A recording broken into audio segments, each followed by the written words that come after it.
mama, I'm sure I to handle now, yes I am. Let's try to speak loud in the words, and I'm a man with the greatest fear. Got to knock on me, but I love you better than him. Take my hand, don't be afraid, I'm gonna prove every word I say. Advertise the love for praise, so you can place it there with me. Oh, run on, not to that. Tips in love, bring a little thing, let me light your kennel cold, so mama, I'm sure hard to handle now, yes I am. Hey, hard to handle that. See, baby, here I am, a man on the scene. Give you what you want, but you got to bring it home to me. That's a good little love, and then I got a little more in store. When I get the baby going on, know you'll be around for more. Boys run on, not to present. Touch and love, pretty little thing, let me light your chemicals, and mama, I'm sure I'll be handle now, yes I am. Yeah, how to handle that? Get it.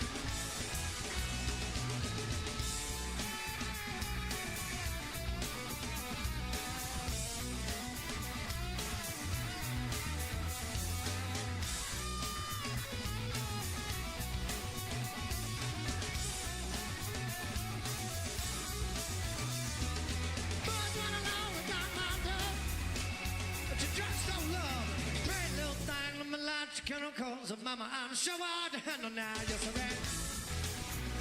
Yeah, hard to handle that. Yeah, yeah, yeah. Come on, hard time. Menlo.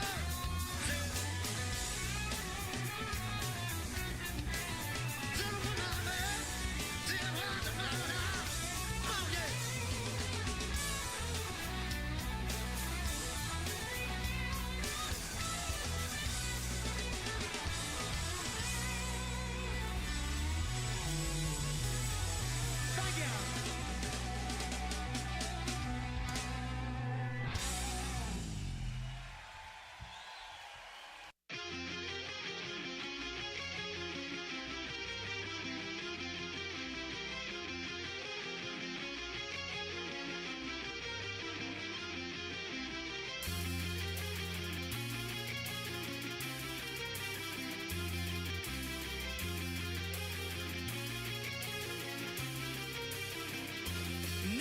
You're out of my life, I'm so much better. Thought that I'd be weak without you, but I'm stronger. Thought that I'd be broke without you, but I'm richer. Thought that I'd be sad without you, I laugh harder. Thought I wouldn't grow without you, now I'm wiser. I'd be helpless without you, but I'm smarter. Thought that I'd be stressed without you, but I'm chilling. Thought I wouldn't sell without you, sold my million. I'm a survivor, I'm not gonna give up, I'm not gonna stop, I'm gonna work harder. I'm a survivor, I'm gonna make it, I will survive, keep on surviving. I'm a survivor, I'm a survivor, I'm a survivor, I'm gonna make it, I will survive, keep on surviving. Thought I couldn't breathe without you, I'm in heaven. Thought I couldn't see without you, perfect vision. Thought I couldn't last without you, but I'm lasting. Thought that I would die without you, but I'm living. Thought that I would fail without you, but I'm on time. Should be over now, but it won't stop. Thought that I would self-destruct, but I'm still here. Even in my years to come, I'm gonna be here. I'm a survivor, I'm not gonna give up, I'm not gonna stop, I'm gonna work harder. I'm a survivor, I'm gonna make it, I will survive, keep on surviving. I'm a survivor, I'm a survivor, I'm a survivor, I'm gonna make it, I will survive, keep on surviving. Wishing you the best, pray that you are blessed. Much success, no stress, and lots of happiness. Not gonna blast you on the radio, not gonna lie to your family, no. Not gonna hate you in the magazine, not gonna compromise, not gonna diss you on the internet. My mama taught me better than that.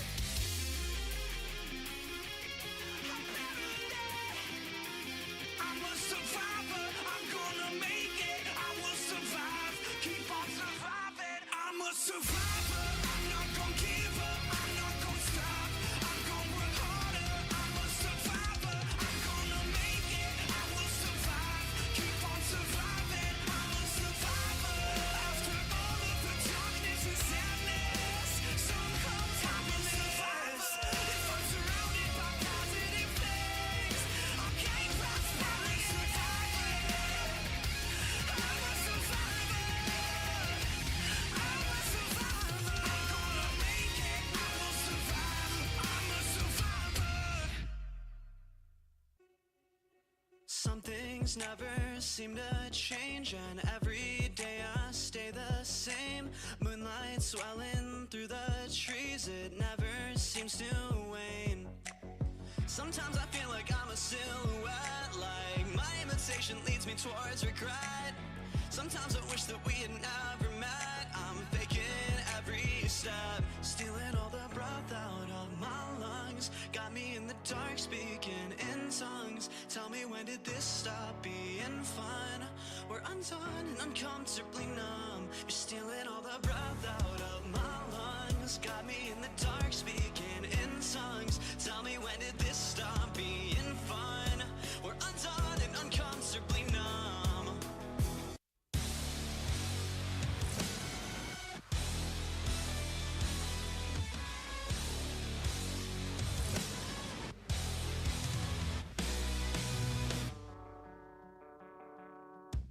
Disconnected, out of mind, I'm unaffected by the times. Misdirect me on a dime, break me with something slight.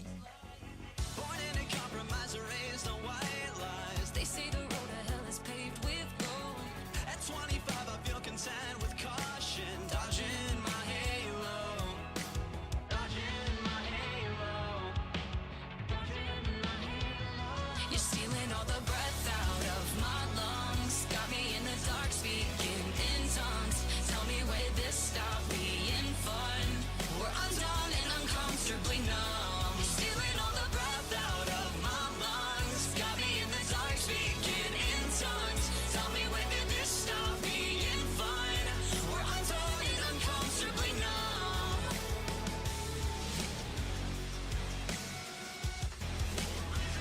Uncomfortably numb.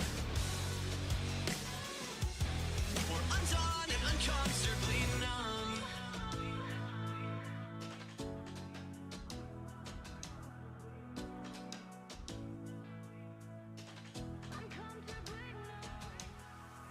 The seasons change, we stay the same, so we're blue in the face. I need the pain to soothe my brain. You're stealing all the breath out of my lungs. Got me in the dark speaking in tongues. Tell me, when did this stop being fun? We're undone and uncomfortably numb. You're stealing all the breath out of my lungs. Got me in the dark speaking in tongues. Tell me, when did this stop being fun? We're undone and uncomfortably numb. Uncomfortably numb. We stay the same. The seasons change, we stay the same. We're undone and uncomfortably numb.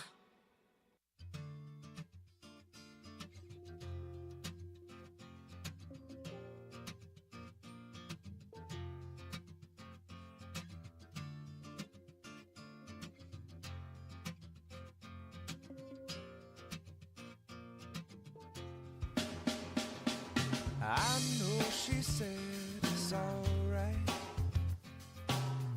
but you gon' make it up next time.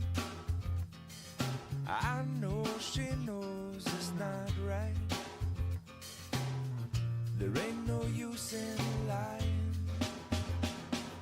Maybe she thinks I know something. Maybe she thinks it's fine.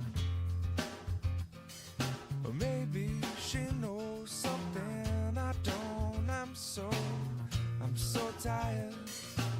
I'm so tired of trying. It seems to me that maybe it pretty much always means no. So don't tell me you just let it go.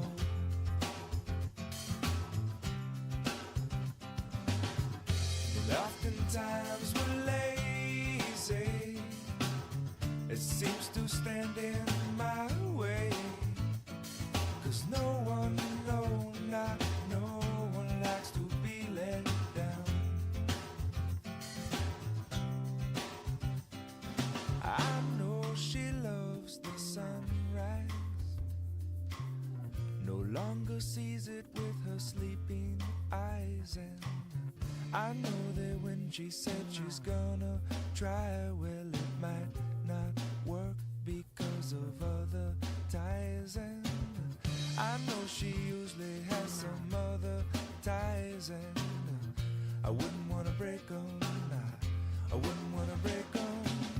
Maybe she'll help me to untie this, but until then, well, I'm gonna have to lie to her. It seems to me that maybe it pretty much always means no. So don't tell me, you might just let it go.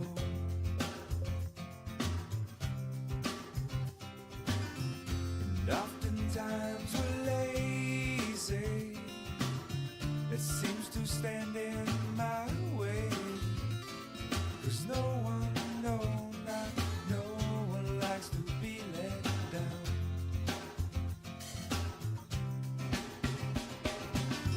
It seems to me that maybe it pretty much always means no. So don't tell me, you might just let it go.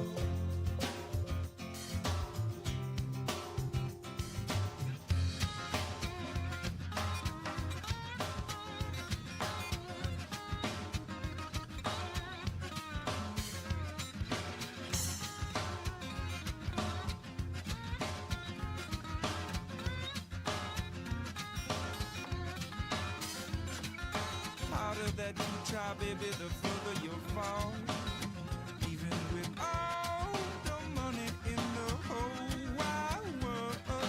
Please, please, please don't pass me. Please, please, please don't pass me. Please, please, please don't pass me by. Everything you know about me now, baby, you're gonna have to change. You're gonna call it by a brand new name. Ooh. Please, please, please don't drag me. Please, please, please don't drag me. Please, please, please don't drag me down. Just like a tree down by the water, baby, I shall not move. Even after all the silly things you do. Please, please, please don't drag me. Please, please, please don't drag me. Please, please, please don't drag me down.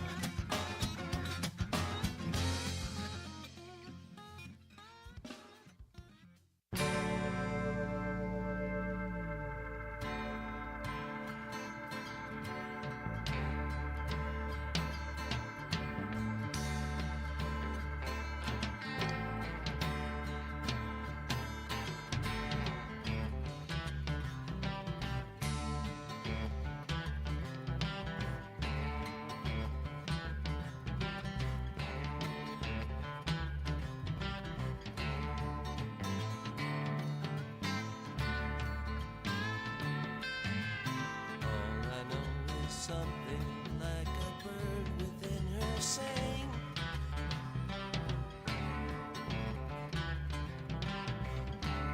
All I know, she sang a little while and then flew on.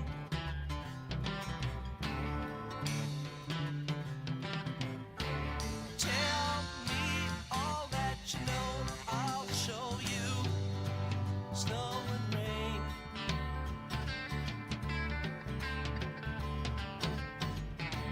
When you hear that same sweet song again, well, you know why.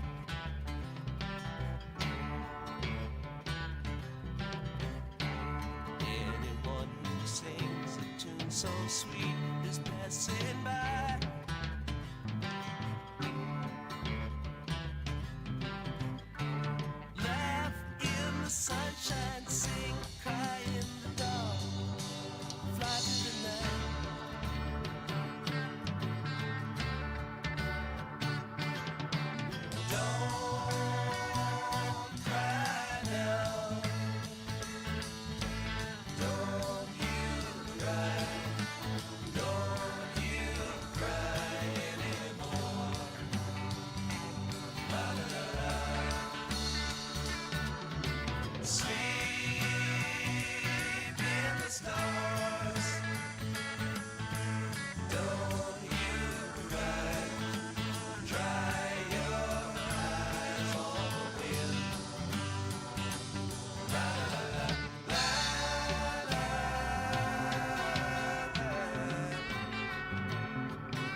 something like a bird within her sang.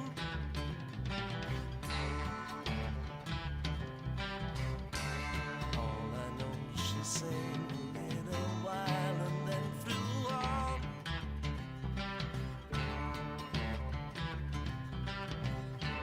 Tell me all that you know, I'll show you snow and rain.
Thank you very much.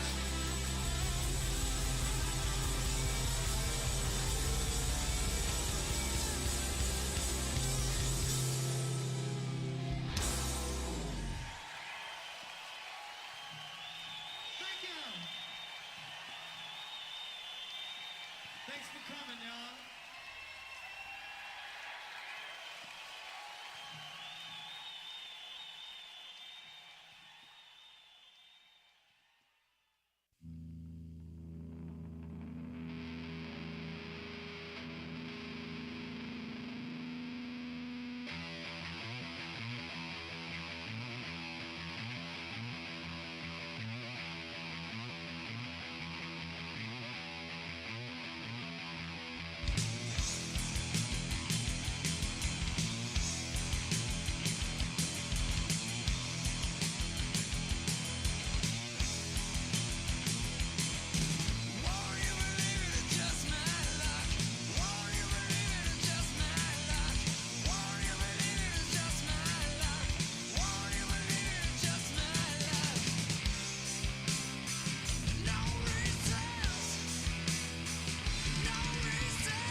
Say that my behavior's unacceptable, so condescending and necessarily critical. I have a tendency of getting very physical, so watch your step, cause if I do, you'll need a miracle. You train me, try, make me wonder why I'm even here. The double vision I was seeing is finally clear. You want to stay, but you know very well I want you gone. Not fit to fucking tread the ground that I'm walking on.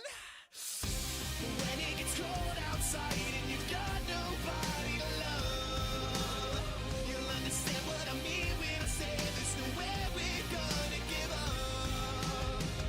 Like a leader who cries in the face of a monster that lives in a dream. Yeah. Is there anyone out there? Cause it's getting harder and harder to breathe. And is there anyone out there? Cause it's getting harder and harder to breathe.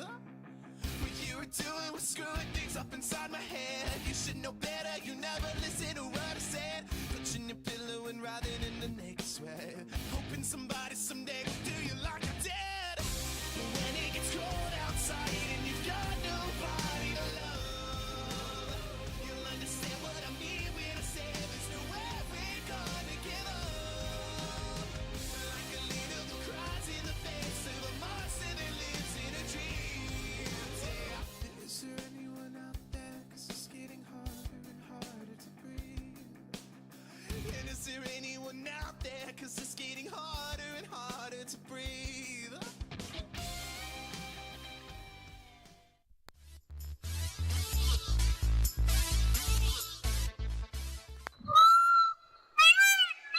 time for Lincoln Potters baseball. You've got to pump it up, but don't you know, pump it up. You've got to pump it up, but don't you know, pump it up. You've got to pump it up, but don't you know, pump it up. You've got to pump it up, but don't you know, pump it up. You've got to pump it up, but don't you know, pump it up. You've got to pump it up, but don't you know, pump Today's it up. broadcast is brought to you by pump it Stones up, Radio but don't you Network. know, pump Now it let's up. potter up You've to the got booth. pump it up, but don't Well, good evening, everybody, and welcome to McBean Stadium in lovely Lincoln, California. A beautiful night for baseball. The Lincoln Potters, with their fourth home game of the season, entertaining the Menlo Legacy out of Menlo Park. First of 4 times we'll take on the Legacy in the next week and a half, and tonight and Friday, and then 2 times next weekend. Tyler Moore, the right-hander for the Potters, who are 2-1 on the season. Tyler out of American River College. He'll get the start tonight against the Legacy. Let's take a look at the Legacy lineup just to get us started here. We got Cooper Winton starting off in center field. Jacob Frost, the catcher. Ryan Farr, we've seen him a couple times before on different teams at third base. Dom Najar in left field. Tyler Wong wraps it up at shortstop, batting ninth. And the pitcher today is Cole Dixon for the Menlo Legacy. And they are taking on a Potters team, as we said, 2-1, won the first 2 games of the series against the Novato Knicks, and then the Knicks came out with the big bats on Sunday and got the win and took that one 13-2. So Tyler Moore is getting ready to go up here with the warm-up tosses as Cole Dixon continues to throw down in the bullpen for the Potters. It's a 2 for Tuesday out here, so if you're out here and listening, get over there to the Loomis Basin and get yourself get a beer, and then the second one's half off. So that's pretty good. I think that's what, maybe that mathematically doesn't work, but that's basically what's happening out here tonight. So it's a great night, 2 for Tuesday, a good crowd out here already. The hot dogs are flowing, most of them to Riley the engineer right next to me. I am Mark the Phantom Lowe doing your play-by-play. Riley and I just kind of flying. It's like a duo today. You know, nobody's out here helping us. There's no, Chris Toy, the toy man, is not here. Stones McCoy, who knows where Stones McCoy is. Ever since we named the company after him, he hasn't been to a game at all, except for last week when he was the first base coach, and that didn't go well for the Potters. So I don't know if Stones will be getting that call anytime soon. So we're just about ready to get going. We had the Roseville Rangers from the Roseville Major Little League out there. They were accompanying the players for the Field of Dreams. And the elementary school choir, I did not catch which elementary school it was, but they were doing the national anthem, did a fantastic job out there. As we see this, we see elementary schools, middle schools, high schools taking care of the national anthem. We have music students, and always a tremendous thing. And one time it was Riley the engineer who actually came out and sang the national anthem, and we don't speak of it again. We don't mention it at all. He did a great job. All right, here's Cooper Winton to start us off here, followed by Kyler Bittner, and then Jacob Frost, the first 3 for the Menlo Legacy out of Menlo Park, California. Cooper out of Cal State Stanislaus, a left-handed hitting center fielder, against Tyler Moore from American River College. I believe Tyler went to Del Campo, but if I'm wrong, don't quote me on that. First pitch, a fastball, it misses outside. 1 ball and no strikes. First pitch, 6:41 p.m. as Willie Preston, the best PA man in the business, bar none. He's already done so much work today, it's dizzy. 2-0 out there. Of course, he's also enjoyed his famous salad, his fruit salad, and he's got his fruity beer because he likes to keep fruit. That's his theme. That's the theme for apple cider tonight. Fantastic. 2-0 pitches, chopped to the right of first base, picked up, flipped over to Tyler Moore. He's there just a half step ahead of Winton. Good play at first by Hudson Brown, and Winton is down, and that gives us a good chance to look at the defensive alignment for your Lincoln Potters. We've got Hudson Brown at first, Bert Griffiths at second, Hassani Johnson, his debut at short, Jake Tandy at third. It's Luke Manzi, his debut, also a newcomer, Cole Eaton in center, Wyatt Balky in right, Andrew Sloan behind the plate, and Tyler Moore is the pitcher. Logan Pruitt, our DH today for the Potters. Nice play out there by Hudson Brown going to his right to retire Cooper Winton. Here's Kyler Bittner, the second hitter, right-handed hitter. Takes a fastball. It's in there for a strike. Kyler at second base today. He comes to us from Kenyatta College.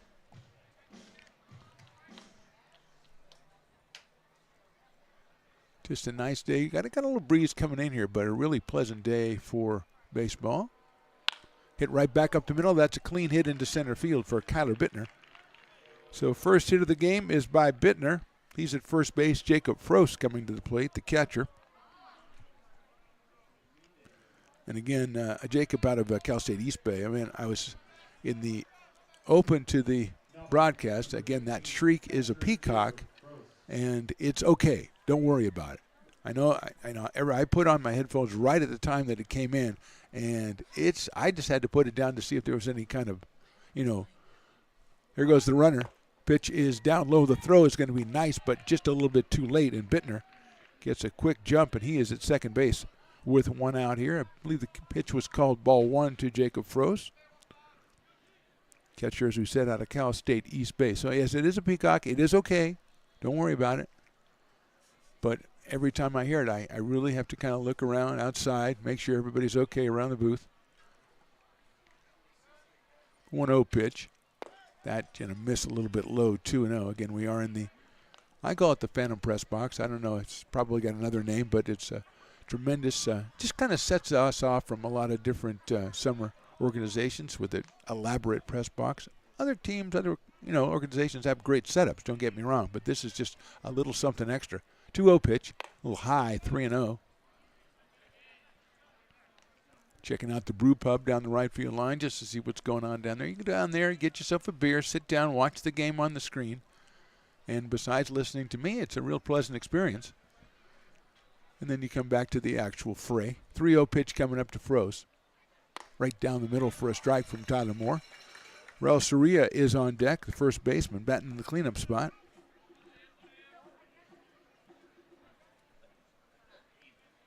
His position on the roster listed at corner. I like that. That one is also a strike. I think it means he plays either first or third, the corners, but I mean, you don't see that a lot on the baseball roster. 3 balls, 2 strikes now to Frost. Right-handed catcher.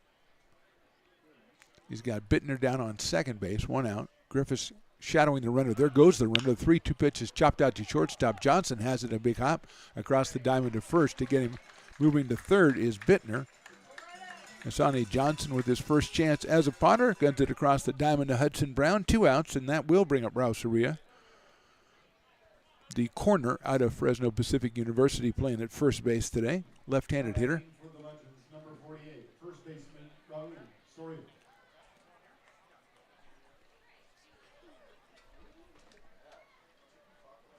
You always like in the first inning when you hear a fan say, ask somebody else you want a beer, and they already have one, and they're going down to get another one. That is baseball, ladies and gentlemen. High for a ball to Soria.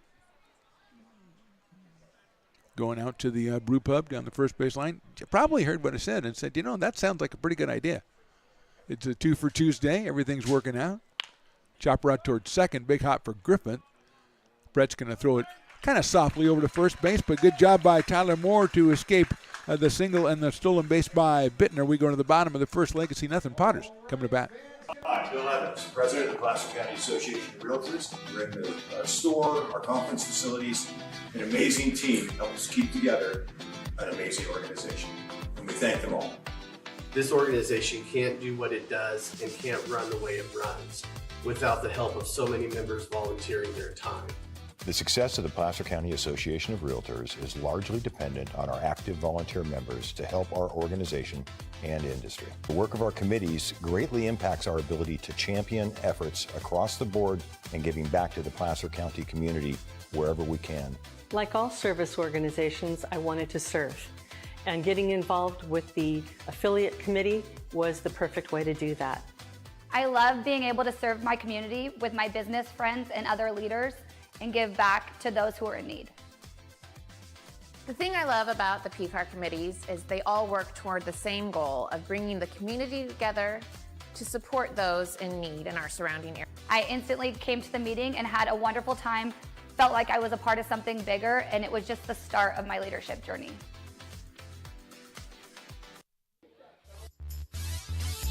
Bottom of the first inning. Beautiful night out here at McBean Stadium. Mark the Phantom Low here with you. Riley the engineer on the job to my left. Cole Dixon warming up the right-hander for the Legacy. He'll face a lineup of Potters that starts with Asani Johnson. Let's take a look at the whole lineup if you want to. Asani and Cole Eaton both making their first appearance for the Potters, hitting 1-2. Jake Tandy leading the team with 4 RBIs. He's in the number 4 spot. Brett Griffiths in the 6th spot hitting 300. The new guy is Luke Manzi in left field. Logan Pruski, who had been playing shortstop the first couple of games, he is batting 9th and DHing. So that's your Potters lineup offensively. Asani Johnson, Luke Eaton, and Hudson Brown will be the first 3 hitters against Cole Dixon, who is a 6'4" right-hander out of Lakeland University in Wisconsin. That's where he played the first 2 years of his college career. He has since transferred over to Whitworth University, and according to the bio that's on the website, he likes Jacob deGrom as his favorite player. So there you go. That gives you kind of an idea. There's some physical resemblance as far as the size is concerned. So he will face Johnson, Eaton, and Brown here in the bottom of the first. Bittner with a single and a stolen base. But Tyler Moore shutting down the Legacy with no runs in that top of the first. He can settle into it a little bit. Tyler Robertson, the skipper for your Lincoln Potters. Nick White runs the show for the Menlo Legacy. And here's Asani Johnson. Asani, a new guy. He is a local product. Went to Franklin High School down in Elk Grove. Then went to Mission College as a freshman in Santa Clara, and has since transferred to Louisiana Monroe. So the left-hand hitting shortstop comes to us from Louisiana Monroe. As my guy who went to get a beer comes back after the beer, he only missed, he did a pretty good job. Didn't miss a lot. Asani takes a look at a pitch when he fakes the bunt. Ryan Farr at third base checking it out, but Asani takes ball 1. A left-handed hitter. Chops it over the pitcher's glove, off the pitcher's glove, picked up at shortstop over to first. It's not going to be in time. Nice play by Tyler Wong at shortstop. He took the ball off the top of the glove for Dixon and gunned it to first, but Johnson beats it out. Infield single, the first hit for the Potters, gives us a chance to take a look at that defensive alignment. For the Legacy, they've got Najjar in left, Winton in center, Daniels in right. Ryan Farr, we talked about at third. Tyler Wong with a good pickup, couldn't get him. Kyler Bittner at second. Raul Soria at first. Jacob Frost behind the plate, and Cole Dixon is on the mound as Luke Eaton comes up for his first appearance as a Lincoln Potter. Cole Eaton. Hit sharply into left field. That's a solid base hit. So call him whatever you want. He's just going to get a base hit. So Eaton singles. He's out of Elkhorn, Nebraska, and goes to the University of Tennessee. So Eaton at first base. Now Johnson at second base, and that'll bring up Hudson Brown. Hudson 1 for 9 in the opening series. He scored a run in the Potters series win against the Novato Knicks. Left-handed hitter, hitting from the right side.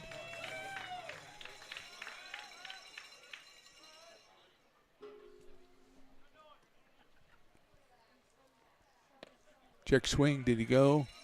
No, he did not. So it's 1 ball and no strikes. Hudson Brown out of Olive Branch, Mississippi. It is official. I've got it on a real roster, so that's where he's from. And is a contender for best hometown in our 7 years here at Lincoln Potters. 1-0 pitch. Takes ball 2. Leader in the clubhouse, I'd still say it's Gas City, Indiana for the great Nolan Young, but there have been some great ones along the 7 years. But Olive Branch, Mississippi, yeah, that's right in there. 2-0, good pitch for Hudson Brown, hopefully coming up from Dixon. That is in there for a called strike. Looked like he spent a lot of time looking back at Asani Johnson at second base and came through with the pitch in the strike zone. So it's 2 balls and 1 strike. Outfield pulled a little bit over to the right, but deep for Hudson Brown.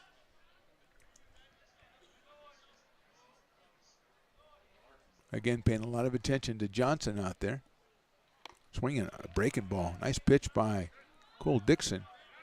2 balls, 2 strikes. Tyler Wong, the shortstop, kind of trying to keep Johnson close with the left-handed hitter, the second baseman, Bittner. He's going to pull over a little bit to his left to guard that hole between first and second. And there is Wong coming in behind Johnson. Dixon steps off. Johnson went back to second base, not to get away from the tag. It looked like he was trying to crouch over so he wouldn't be injured or something. He's just kind of hunched over there. Sun is a factor on the left side of the infield and in the outfield as well. And I guess as a base runner as well. Dixon gets his sign from Frost. 2-2 on the way. Hit sharply into right field. That's a solid base hit. Johnson's going to round third. Is he going to go? They're going to send him. The throw comes in. It's cut off. Throw to third and not in time. And the Padres, 3 straight hits. Johnson scores. It's an RBI for Brown, and they lead it 1-0. Eaton goes all the way to third. First baseman Soria had the right idea. It was bobbled a little bit in right field by Daniels, but Johnson was going to score anyway. Soria with a good job cutting it off, but he kind of double clutched the throw to third base, and Eaton was able to get in there standing up. So that'll bring up Jake Tandy, who's 4 for 12 with 4 runs batted in on the season so far. When I season, that's a 3-game series. So Brown gets his first run batted in. Tandy takes outside for a ball. Still nobody out here. Andrew Sloan to follow. Infield single for Johnson. Solid single to left for Eaton. Same to right for Hudson Brown. Hudson gets his first RBI, and the Padres are up 1-0. Getting a little bit better lead over at first base now. 1-0 pitch on the way. Looked good, and it was. 1-1 to Tandy. Jake out of West Sacramento, California, University of the Pacific. Just missed a home run over the weekend. There's a throw over to first base. Just missed it down the left field line by a couple of feet.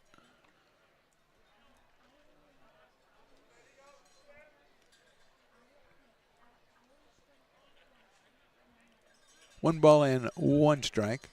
Still really just getting underway here. Bottom of the first. Potter's already pushed a run across the plate. Did that hit the outside corner? No, it did not. 2-1. Mupablito is in the house tonight, and Javi is just dealing the quesadillas over there. I can just see people bringing them out just 4 at a time. It's tremendous. And, of course, Fat Cat has already gone under because Riley got too many hot dogs from him. That is in there for a call strike. Actually, Riley is pretty amazing the way he can leave the booth and be back up with 2 hot dogs in his hand in about, I'm going to say, like 45 seconds. And it's down the stairs, and there's people in line, and yet he does it somehow. I don't know how he does it. 2-2 to Tandy. Outside, and it's going to get away. Staying at third is Eaton, but going down to second is Hudson Brown on the wild pitch. So 2 in scoring position for the Potters and a full count on Jake Tandy. Potters didn't really score that much over the weekend. They had 6 on Friday, 3 on Saturday, and just 2 on Sunday. They did get the 2 wins because their pitching was excellent the first 2 days, winning 6-2 and 3-1. But they've already put 3 hits together here in the bottom of the first inning. Tandy lines it to right field. That's going to drop in for a base hit. 1 run will score easily. Brown's going to come around. They're going to hold him up as picking it up as Daniels, probably playing a little conservative there as Daniels came into second. But it's a single for Tandy. It's his 5th run batted in the season, and it's a 4 straight hit performance for the Potters. 2 runs are in, first and third now. Hudson Brown, and again, coach is probably right. Early in the game, there's no reason to try it, even if there's even a chance that there's a play at the plate. You got nobody out. The bats are going well, so ride the hot hand. And here's Andrew Sloan, 1 for 7 on the season, also from the University of the Pacific. He takes a little bit too high for a ball, 1-0. Andrew comes to us from Sacramento, California. Some say over near the Carmichael area. I can't let that information out. But from UOP nonetheless. Takes that one on the, I thought that might have been on the inside corner, but it misses the inside corner. Cole Dixon kind of agreed with me as he did the thing. On the mound, 2-0.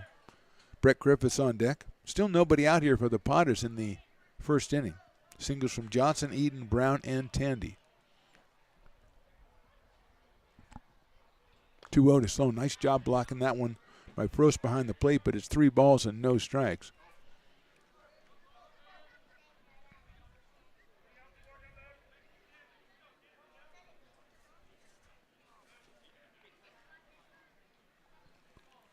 Three and 0. Sloan takes that one right down the middle. I was just about to say, usually in summer ball, 3-0 is just, especially in the first inning, you go for a good pitch if you can get it. But Sloan taking all the way, it seemed. 3 balls and 1 strike.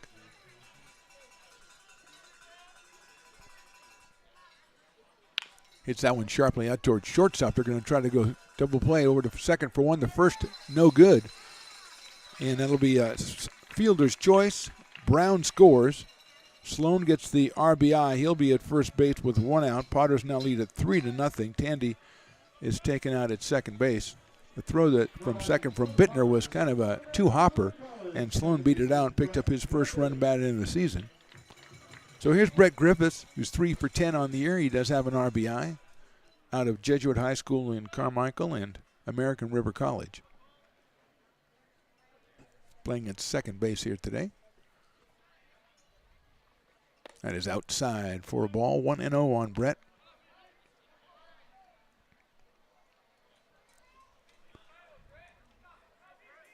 Not too much action in the VIP section down there. Well, it's a Tuesday, you know. Most you don't put your big group together for a Tuesday, but you know it's summertime, man.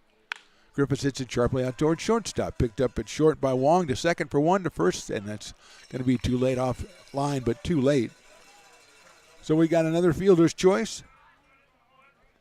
Sloan is retired, 2 outs. Griffiths at first base, and Luke Manzi will make his appearance, his first appearance.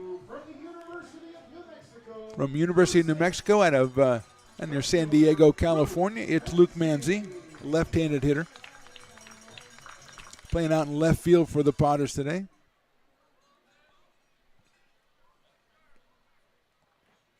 Hits it right to left to second. Nice job out there at second base. Picked up to first. Nice job by Bittner. Made an excellent play going to his left, knocking it down, robbing Mancy of a base hit. But the Potters score 3 in the bottom of the first. We go to the second. Potters on top 3-0. I'm Bill Spear, North Valley president of 5 Star Bank.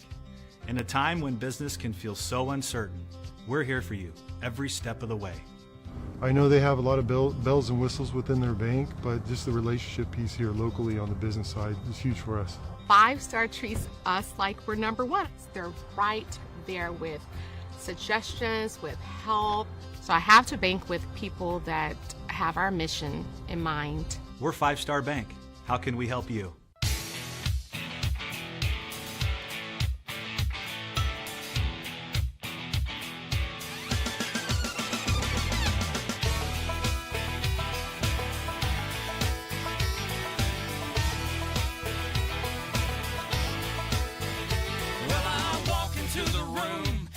$100 bills, and it kills and it thrills like the horns on my Silverado grill. And I buy the bar double round. Sorry, a little late coming back. I got the official name of the brew pub now, so it's the Brick and Barrel Backyard Beer Garden.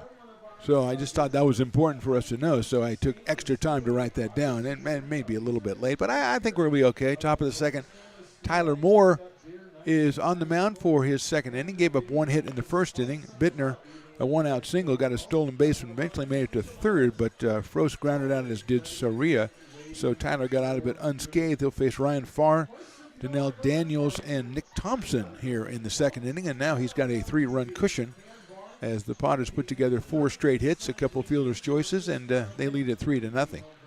Mancy hit the ball very hard in his first at-bat as a Potter, but Bittner, an excellent play going to his left, knocking it down, getting back up and throwing him out by a step. So here is Ryan Farr out of Cal Lutheran University. Plays third base for the Legacy. More from the stretch. And Farr takes a high fastball, fouls it off over to our right.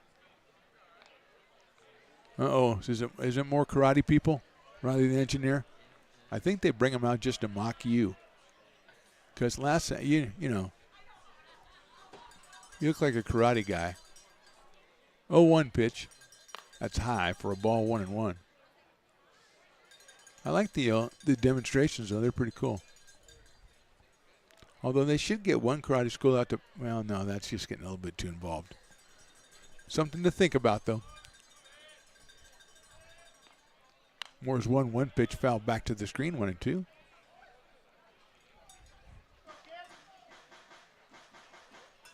Very convivial group down here to our right. Hey, hot dogs, beer, and then guys eating Triscuits. You got to like eating Triscuits at the game.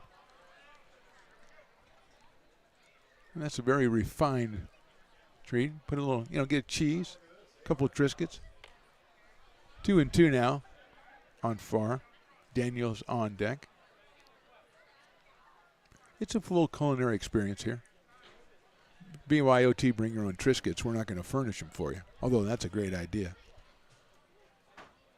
2-2 pitch. That's high, 3-2. Have some, some aperitifs, some snacks to give. Somebody buys a hot dog, you give them a couple Triscuits, just throw it in there. Buy a hot dog, get 3 Triscuits. I don't know, Triscuits don't go well with hot dogs. Full count pitch. Swing and a miss, he got him on strikes. First strikeout for Tyler Moore. Kind of went 59 innings for American River this past season. 57 strikeout, 25 base on balls, a 5.46 ERA. So he strikes out about 1 inning. Here's Donnell Daniels, the right fielder, out of Cal State East Bay.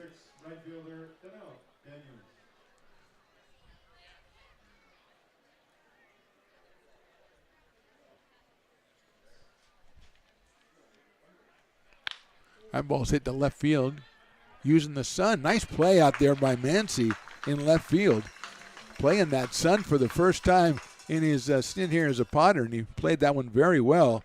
And a ball that was hit pretty well by Daniels is in the glove for the second out of the inning. And here's Nick Thompson, the designated hitter. Out of SF State, the Gators. My brother went there, so I know all about SF State, the Gators. Actually, my sister-in-law went there too, now that I think of it. Okay, very good. I don't know if she took part in any activities on campus, though. Swing and a miss by Thompson, 0-1. Dom Najjar is on deck. He will bat if Thompson can keep it going or get it going here.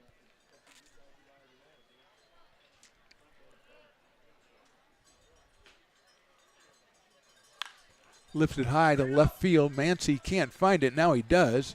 Moving over. The center fielder comes all the way over. What a play in center field. That is the new guy, Cole Eaton. And he recognized that Mancy really didn't have a beat on that one. Came all the way over from center field and made a beautiful diving catch. So he's got a hit. He's got a web gem. We go to the bottom of the second. Potter's on top, 3-0. This job is the Esplanade at Turkey Creek phases 4 and 5. Our scope of work for this project is full scope, so we've got all the underground, all the joint trench, and all the topside included with it. We're putting in sewer pipe, manholes. We're not doing services yet. We go through and do all the main line, and then we come back and do all the services after that. I would say this project right here, the one we're working on, is probably about a 2-month project. It's very costly to the developer, so beating the schedule is very important, more important than most projects. It's got a lot of groundwater, so we've got an extensive groundwater pump system in place. It's just cool to be a part of the built environment and know that for the next 100 years that people are going to use and enjoy what we've created here today.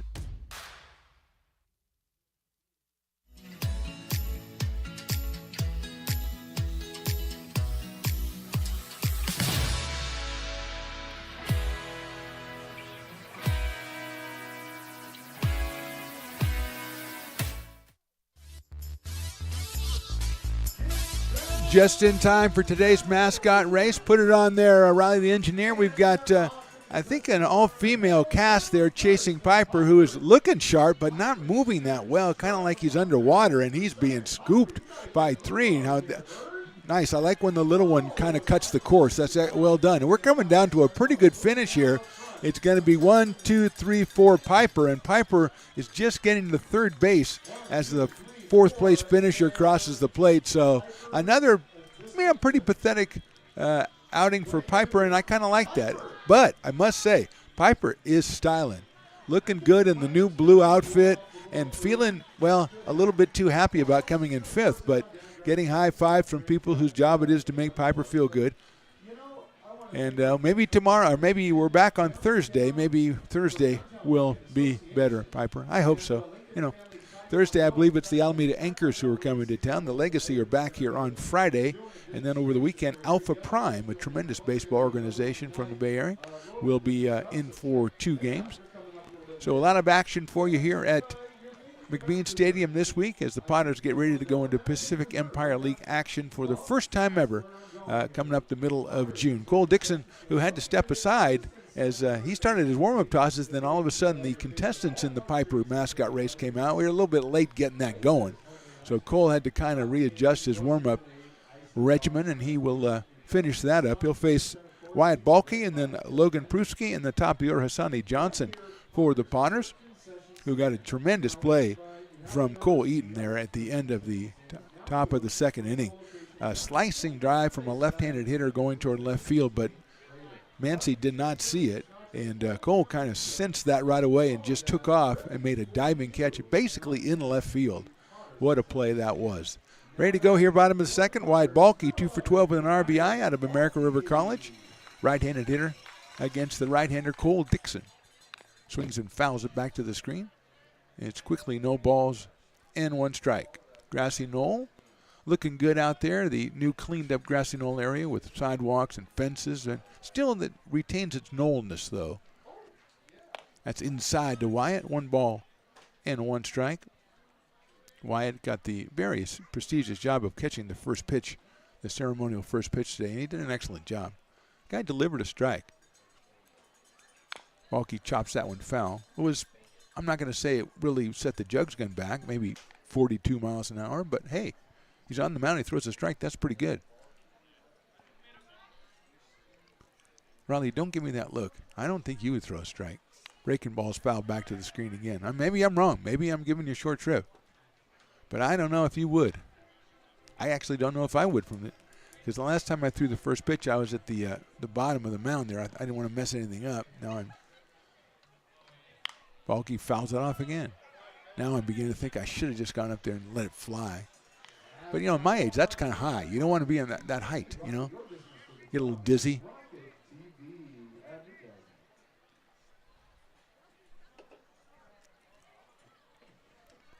Still the 1-2 pitch. Balke swings and misses, picked up by the catcher, Froese, and he's going to go down to first base, and then kind of bobbled it down there, but he is out at first.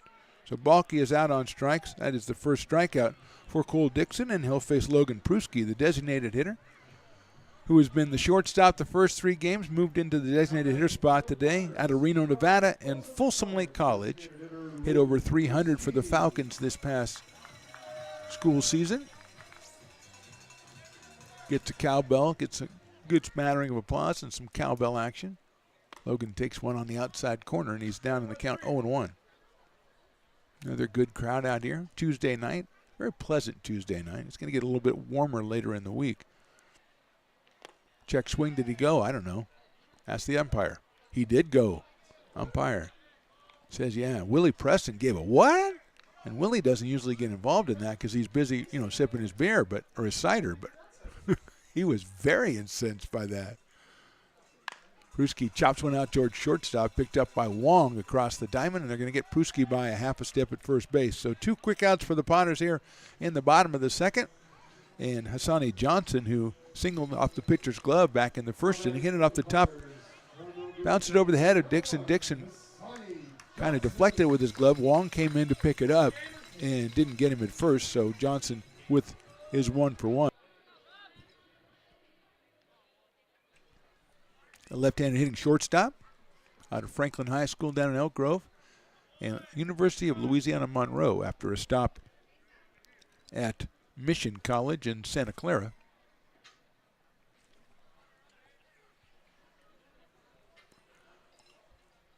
1-0 pitch is inside. Hassani's ahead in the count. 2 balls and no strikes. Cole Eaton on deck.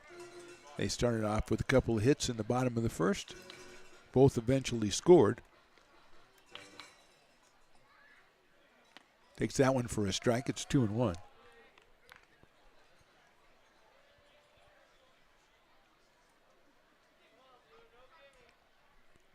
Cole Dixon, the right-hander out of Whitworth College.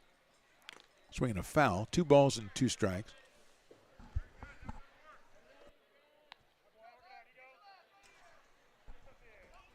Two outs here in the bottom of the second. Potters put 3 up on the board in the first. They lead at 3-zip.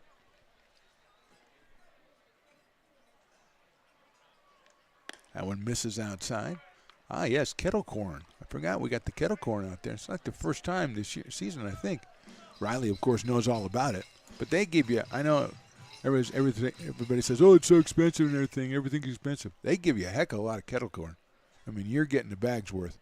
Johnson takes high, 2-2. Yeah, she just goes back to sit in her seats. Actually, I'm going to call that hit by the pitch. So he'll go down to first base. And Cole Eaton will be the hitter.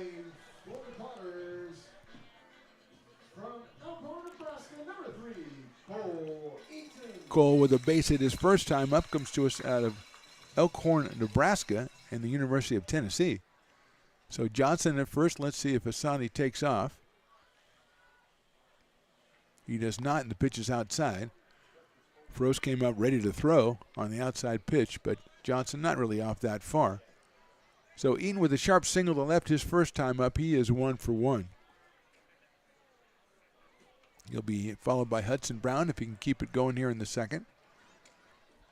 Short lead by Johnson, but he is going. It's an outside pitch. The throw is going to be just too late. Underneath the tag is Asani Johnson. Good throw by Froese. It had a little bit of a tail on it, which sometimes helps him out to slap the tag on the runner before he gets to the bag. But that time, Asani was just a little bit too far down the line and went in head first to get the stolen base. 2-0 count now on Eaton.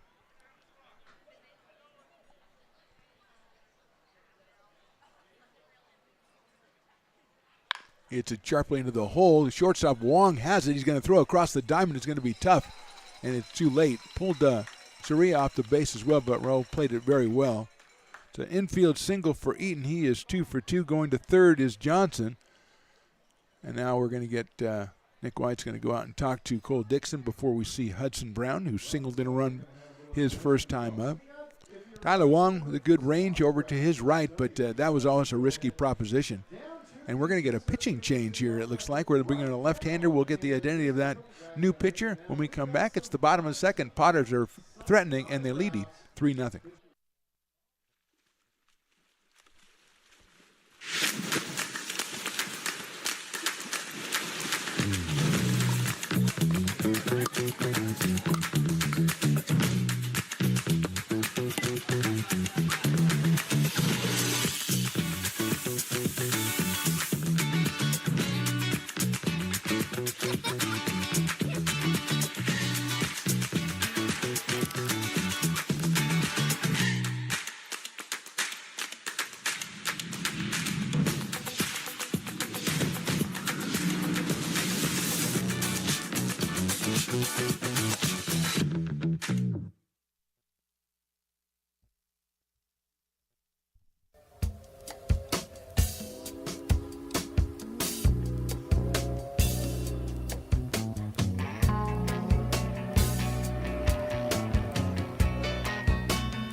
New pitcher for the Menlo Legacy is Ben Eisenhower.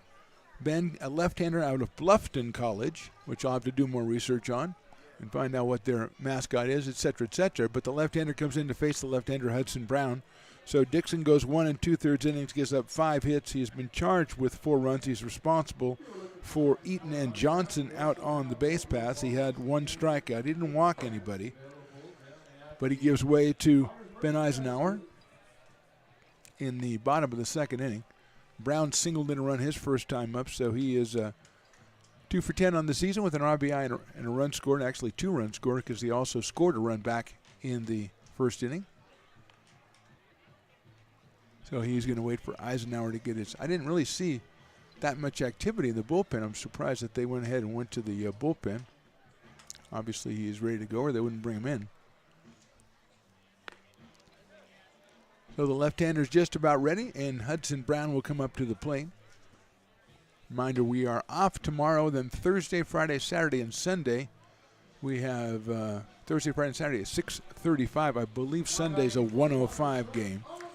But you want to check that, go to LincolnPotters.com and get all the tickets, all the information. And remember, Friday is Pokemon/90s night, and I am very excited about both aspects of that promotion. Brown swings and misses. All pops out of the glove of Froese. And it's 0-1. I mean, it's 90s night, so my theory is everybody in their 90s gets in free. That has not been confirmed, but if you're in your 90s and you come out and they don't let you in free, I'll pay for you. but you got to prove it. You can't just say I'm 92. Ball's hit high in the air to center field. Moving over is Winton. Now he drifts back to his right, makes the catch, and that will end the inning. No runs, a hit, 2 left. We go to the third. Potters on top.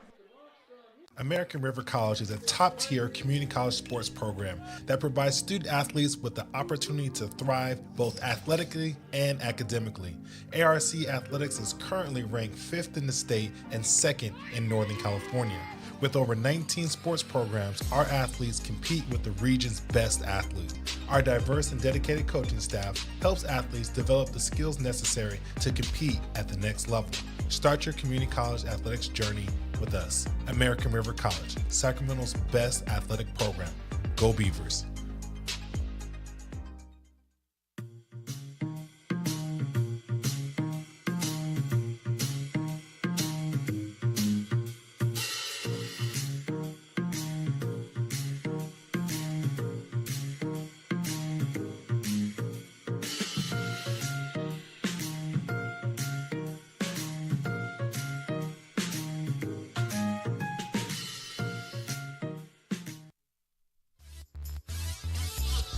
Coming back in the top of the third, Tyler Moore back on the mound for your Lincoln Potters. He still has that 3-run lead. Dom Najjar, Tyler Wong, and the leadoff hitter Cooper Winton. So it's 8-9-1 on Tyler. He's given up 1 hit to Bittner back in the first. He struck out 1. Got a couple of good defensive plays from his outfield in the second inning. And so he'll come out here for third. We have the axe throwing contest going on down the right field line. I don't know if we got it on the Riley cam, but you know, again, I like we did get it on. I didn't see the competition. Was it good did it get a lot of bullseyes? Oh, very nice. So a lot of action. Good job by the 2 diminutive contestants. That is happening at the top of the third inning. We got the mascot race in the second. Middle of the second. We've got the axe throwing in the third. We've got the rock star. I don't know if we do the air guitar anymore, but we do have the bat spinning. I know that, and that is tremendous. That was fun last time. You're supposed to put the bat on the ground, put your head on it, and then spin around 7 times. And the guy Sunday, he must have gone around 15 times, and he was in tough shape. Here's Dom Najjar, the left fielder, also from Cal State East Bay. Potters wearing their Expos blue and orange numbers and lettering, white pants. Legacy with the dark black tops and the gray pants, grayish pants. Jar hits it well to center field. Going back is Eaton, still going back. He's not going to catch up to it. It's going to 1-hop, 2-hop the fence. Najjar is going to round second. He's thinking about third, but he holds up as the throw comes into third, and that ball was stung by Dom Najjar. He is at second base with nobody out, and Tyler Wong, the hitter. And he is the dueling dog batter, so that means that if he strikes out, Dueling Dogs products will be half off for the rest of the inning. So expect a lot of barking and things of that nature. Whether it's piped in or whether it's just people doing the barking, I'm not sure. So it changes. Tyler out of Tufts University, right-handing shortstop.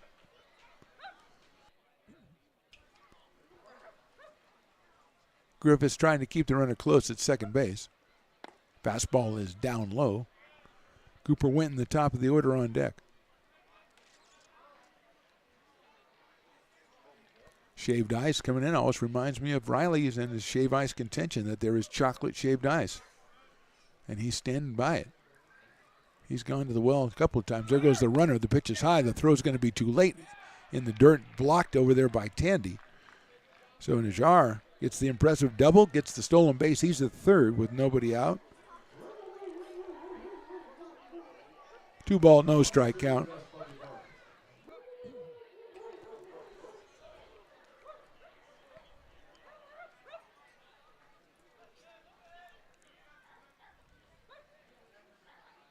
A lot of barking. That's good. I like that. Fouled off toward the screen. Down the first base line, 2-1. That's 1/3 of the way to half off Dueling Dogs. That's the way I got to look at it. If you're a shrewd fan, say, oh, yeah, it's 2 balls, 1 strike, but it's 1/3 of the way to half off Dueling Dogs. Good job with the cowbell. Fastball just misses outside, 3-1. Our buddy Martin is patrolling behind home plate, keeping things cool down there. Kind of policing the area, I'd say. I call him Sheriff Martin. Maybe deputy would be better. That's fouled out of play, 3-2, so it's a full count, but it's also 2/3 of the way to half off Dueling Dogs.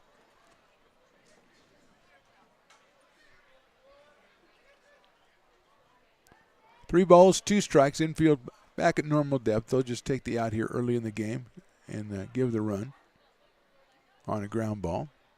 Outside ball 4, I thought. That was our thought, but it's 3. That's good. Don't get me wrong. That's another chance. It's another chance to get the Dueling Dogs strikeout.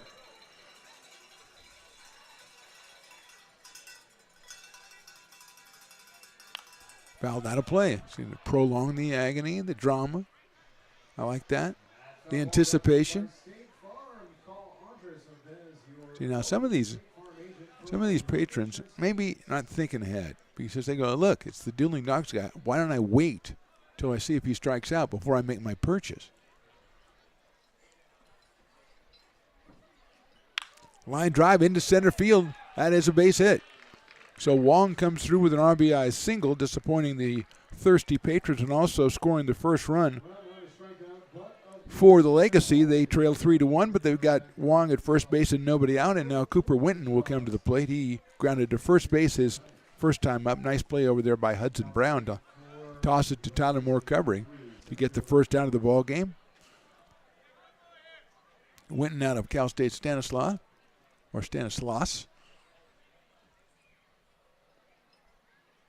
He's going to bunt at it, fouls it back to the screen. Moore does take after he sets to deliver the ball, does take a little bit of time, so I wouldn't be surprised to see Wong take off. But that one was a bunt attempt by Winton, popped it back to the screen, so it's 0-1 on Cooper. He'll go over to first base with Tyler Moore, but it is not in time. Brick and Barrel, Backyard Beer Garden, finally got that going, and it's well attended down there, down the right field line. There goes the runner. It's inside. It's going to get all the way back to the screen. So Wong will be credited with a stolen base. He is at second base with nobody out. Pitch was called a ball, so it's 1 ball and 1 strike. Very casual atmosphere out here on a Tuesday. 2 for Tuesday, and I think that contributes to the atmosphere. Very pleasant evening. Shadows covering the pitcher's mound now, but most of the field is not in shadow. That's a high fastball. So it's 2-1. Potters look like they're sending a couple people out to the bullpen to possibly start loosening up here as Winton waits for the 2-1 pitch. Wong at second base. That one is in there for a strike. Call strike 2.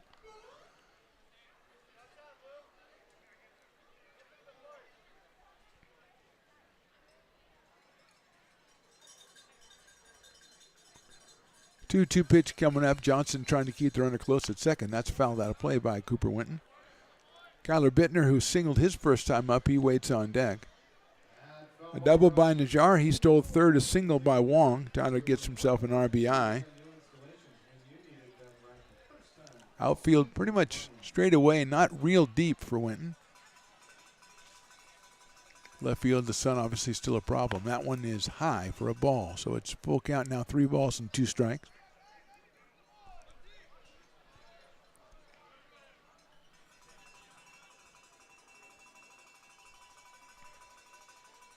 Good cowbell action up here. That's lined into left field. That's going to be fair and a base hit. Mancey's going to come over and cut it off. The runner will score easily. He gets it into second base. It's a good throw, but it's not in time. It's a double for Winton. 2 runs in the inning.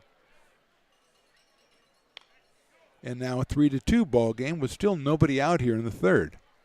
Just sliced that one down the left field line. Good job by Mancey to get to it as soon as he did. He made the throw into second, but it was cut off by Johnson as Winton slid in. So Winton picks up an RBI, and now here's Bittner, who singled his first time up.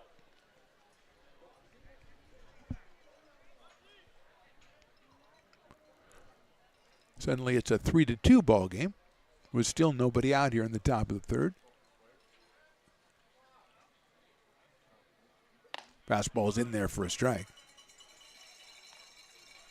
Winton dancing around. He's getting a pretty good lead at second. Griffith's trying to hold him on by staying close, but leaves a pretty big hole at second base if he does that.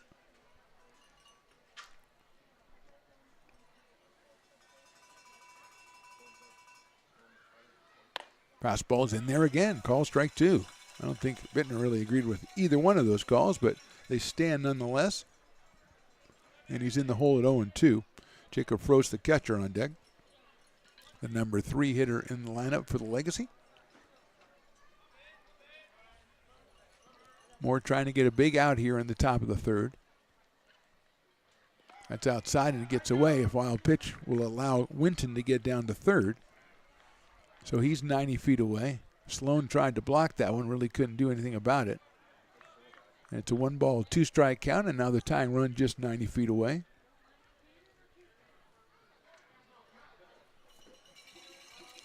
Good cowbell representation tonight. Maybe the best of the season so far. I didn't really realize that Tuesday was a good cowbell night, but it is.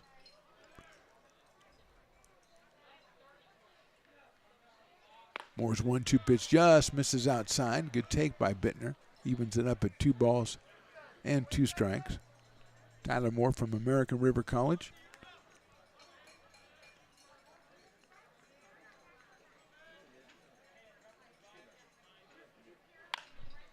That one's fouled down the right field line, giving chase a couple of potters, but they won't get there. It's on the awning over the VIP kiln area. So we'll do it again at 2 balls and 2 strikes.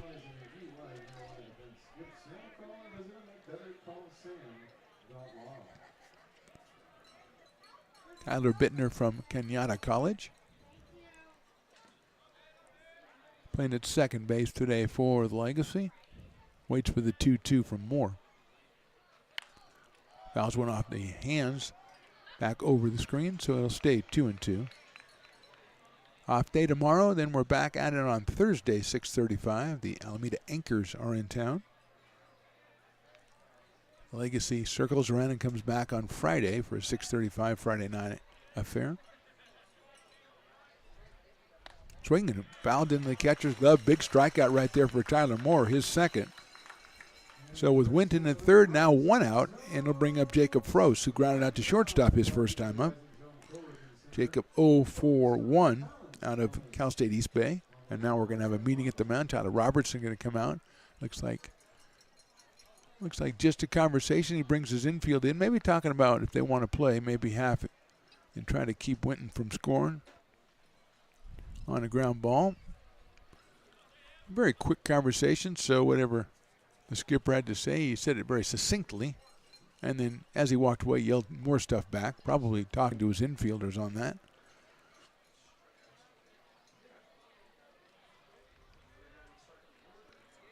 So here is Frost after the strikeout of Bittner. Again, outfield medium deep for Jacob Frost. First pitch is right down the middle for a strike, 0-1. Raul Soria on deck, the first baseman. Hudson Brown even with the bag at first. Off-speed pitch swung on and missed. The same down at third for Jake Tandy. Griffiths and Johnson playing regular depth at second and short. Quickly 0-2 on Jacob Frost. Big chopper is going to be out toward Johnson. He couldn't see it. He still can't see it, and he's going to glove it, and it's an infield single and an RBI. Big chopper got up too high over the top of the screen here, and Sonny Johnson just never saw it. Wouldn't have mattered as far as the run was concerned because the run was going to score anyway, but he might have been able to throw out Frost at first base, but Jacob gets himself a single. Third run is in the inning. Frost also gets an RBI as Winton scores, and that'll bring up Soria, who grounded his second, his first time up. High fastball, just a high chopper, and you could tell that Asani just never saw it as it got up right into the sun immediately.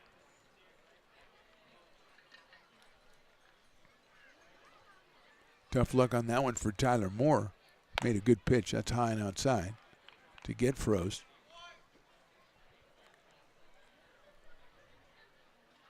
Looks like a right-hander for the Potters in the bullpen.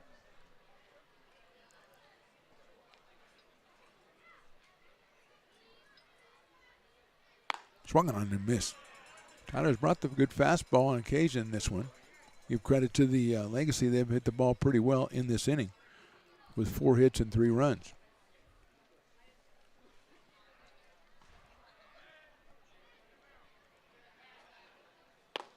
That's a good-looking fastball, but down too low, 3-1.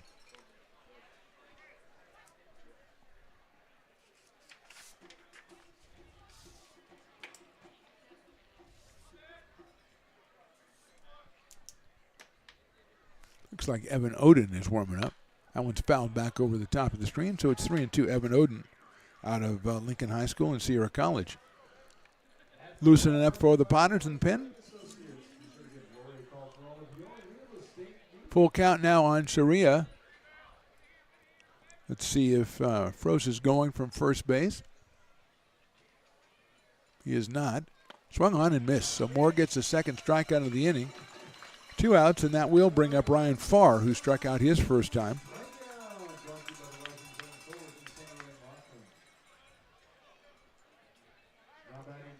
So here comes Farr out of Cal Lutheran, playing the third base for the Legacy, who said struck out back in the second inning.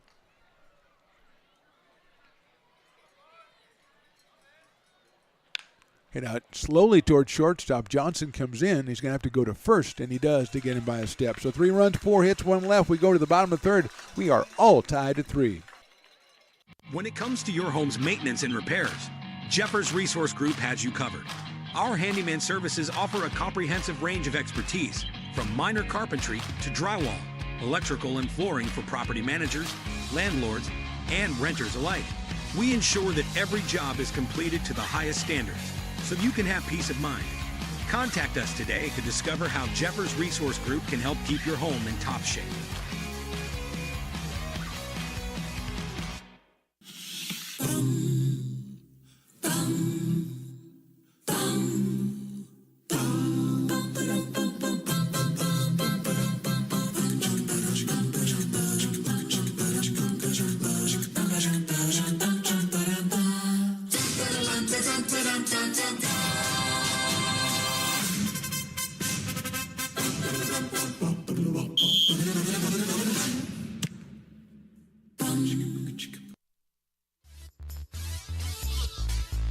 Coming back out for the bottom of the third inning, Ben Eisenhower is still the pitcher for the Legacy. He came on in the second to get Hudson Brown as the final out of the inning in relief of Cole Dixon, who went 1 2/3 innings, gave up 5 hits and 3 runs. So Eisenhower will face Tandy, Sloan, and Griffiths in the Potters' bottom of the third. 4, 5, and 6 in the order as the Potters had the 3-0 lead. That is gone now, and we are all knotted up at 3. On a 2 for Tuesday, thanks to Loomis Basin. I always like to check the line at the Brick and Barrel Backyard Beer Garden. Not that I'll ever go out there, but I just like to check it out. And I think my new obsession is not the shaved ice anymore. It's the kettle corn. The kettle corn is moving quickly. Got some good kettle corn numbers out here today. They are right next to the Fat Cat over there, which unfortunately, thanks to Riley, don't have any more hot dogs, I don't think, unless they got another shipment in, so they're okay. So if you want to come by, still time, it's only the third inning. Inside with a fastball to Jake Tandy, who drove in a run with a single back in the first inning. So he has 5 runs batted in on the season already. That is outside. 2-0. Just it's a new innovation out here, the kettle corn, so you notice it. Inside, quickly 3-0. I'm still looking for a chocolate shaved ice, and also kettle corn is mine too. That's my the 2 Moby Dick situations that I'm in right now. That's a strike. 3-1. I don't know if you can say the 2 Moby Dicks. I don't think you can say that, so I will not. Thankfully, I'm a professional. Jake chops it down the third base line. That is foul. It says 2-2 on the scoreboard. I could have sworn it was 3-1.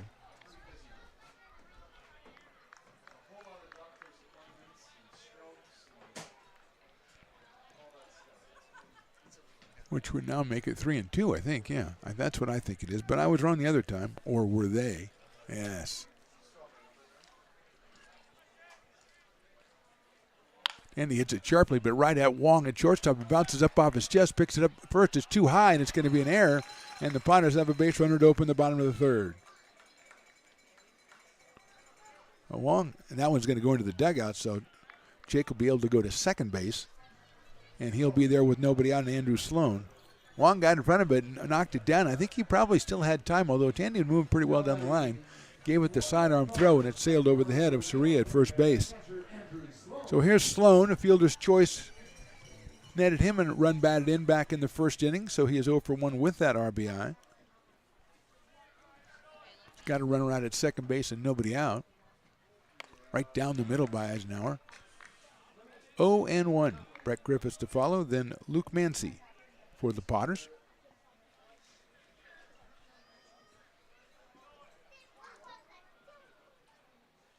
Sloan hits it high, pretty well to left center field. Center fielder moving over, still moving over. That one's up against the fence. Run scores. Sloan will motor into second base with a double. Another RBI for Andrew Sloan. Kind of disconcerting because the left fielder, Najjar, didn't move at all. The ball was hit to left center, and the left fielder just, I don't think he ever saw it. Fortunately, Winton saw it from center field and chased it down, but the ball hit very well by Sloan.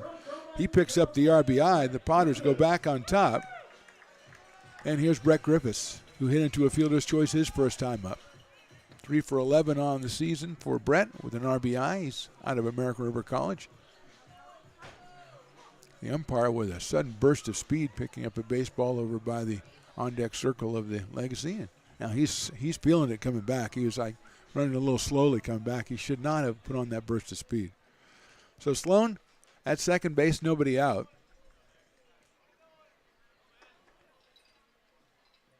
Griffiths hits it sharply to the right of Wong. Backhands it, can pick it up, and it'll be safe at first. That's going to be a base hit for Griffin. As Brett hit it very hard, and it was a do-or-die situation out at shortstop. Staying at second base is Sloan as the ball was in front of him. It's a good thing, too, because he probably would have been thrown out if he tried to go to third. Here's Luke Mancy, who hit the ball very hard to second base, and Bittner made a tremendous play back to end the bottom of the first. And so Luke up here for his second try. University of New Mexico. Oh, he swings and misses, and the bat goes flying right over off the screen, right by the photographer, which is, kind of hazardous duty over there. Luke from Jamul, California, which is down near San Diego, I'm told. But he is 0-1 in the count here. Potters with runners at first and second. They've already scored once. That is an unearned run. Jake Tandy scoring after reaching on the air.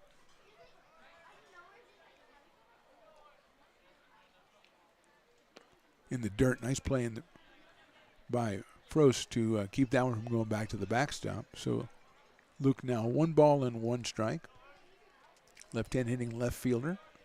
He has troubles with the sun. He's made one really good catch out there. Takes a fastball. That's going to hit the outside corner. 1 ball and 2 strikes. Some in the crowd do not agree with our intrepid umpire on that one. It's always good. I just like to hear that, the end of the game. I'm not saying the umpire's right or wrong. I just like to hear the crowd. Get ornery. Why not? It is a 2 for Tuesday. Breaking ball's slapped out to center field. Coming on is Winton. He's going to make a nice catch at about shoulder height as he came in. That one was ducking fast, but he makes the catch in center field for the for the first out. Mancy hit it well, but Cooper Winton didn't give up on it, came on and made the running catch for the first out. And here is Wyatt Balke, who struck out his first time. So Wyatt is 0 for 1. That was against Cole Dixon back in the second inning. 2 on and 1 out. I know that Tyler Robertson wants to see the Potters take advantage of the base runners here in the third inning. Open up a little bit of space. Balky hits it to the right side, but out of play. More activity in the bullpen for the Potters. It's probably Evan Oden still tooling up down there, but we'll check that out.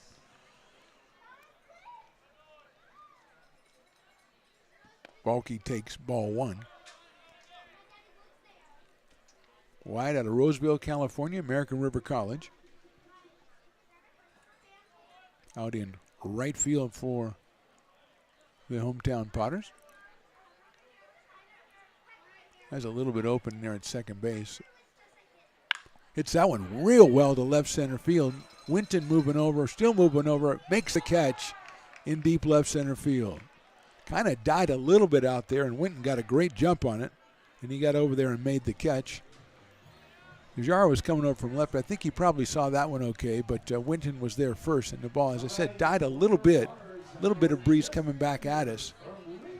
So Wyatt got that one, but didn't get quite enough of it. So Logan Pruski will be the hitter, as we still have 2 on, and now we have 2 out here in the third. Potters have scored once to take the lead, but they've got Sloan at second. They've got Griffiths over at first.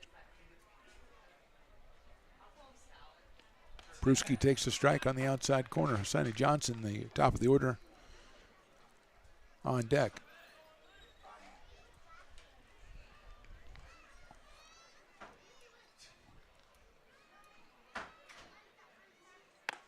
That's a little bit too high. 1 ball, 1 strike. Pruski out of Folsom Lake College. And Reno, Nevada.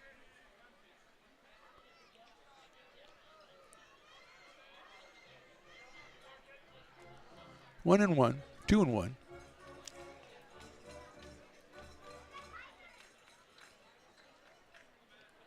Sloan leading out at second base. Pruski takes high and outside, so it's 3 and 1 on Logan. Potters with 3 in the first. Legacy came back with 3 in the third of their own. Potters have scored once here in the third, leading 4-3. Pruski swings and misses.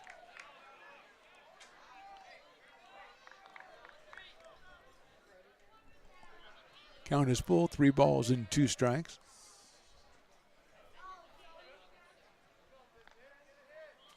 Eisenhower looks in to get the sign from Jacob Frost behind the plate. 3-2 pitch coming up. High fly ball, short center field. Winton coming in, still coming in. Second baseman goes out and makes the catch. That's Bittner on a real fine play in short right center field. 1 run on 2 hits, the left 2. We go to the top of the fourth. Potters back on top, 4-3. When it comes to your home's maintenance and repairs, Jeffers Resource Group has you covered. Our handyman services offer a comprehensive range of expertise, from minor carpentry to drywall, electrical and flooring for property managers, landlords, and renters alike. We ensure that every job is completed to the highest standards, so you can have peace of mind. Contact us today to discover how Jeffers Resource Group can help keep your home in top shape.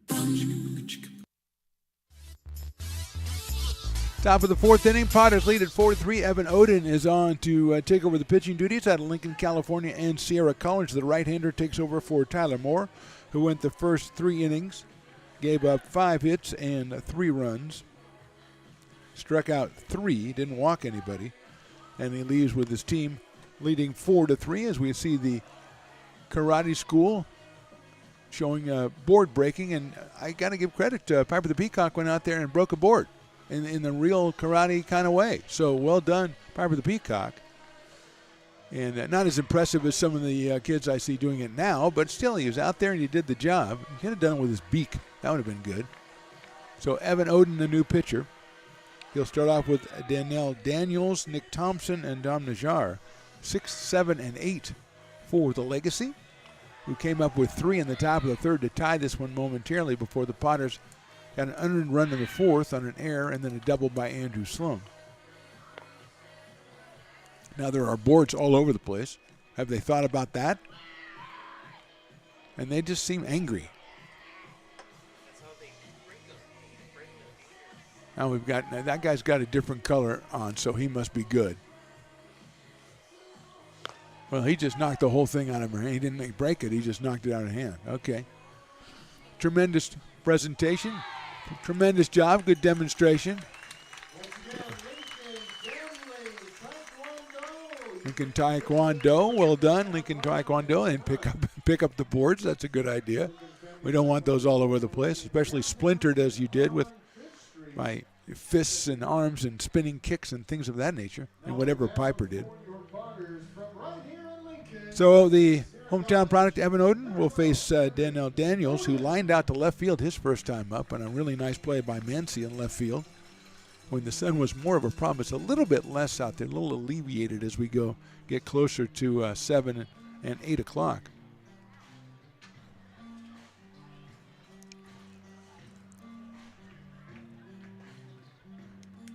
Daniels leads us off here. He's out of Cal State East Bay.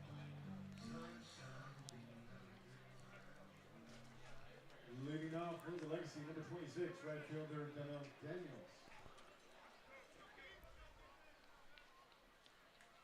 First pitch is right down the middle for a strike. 0-1.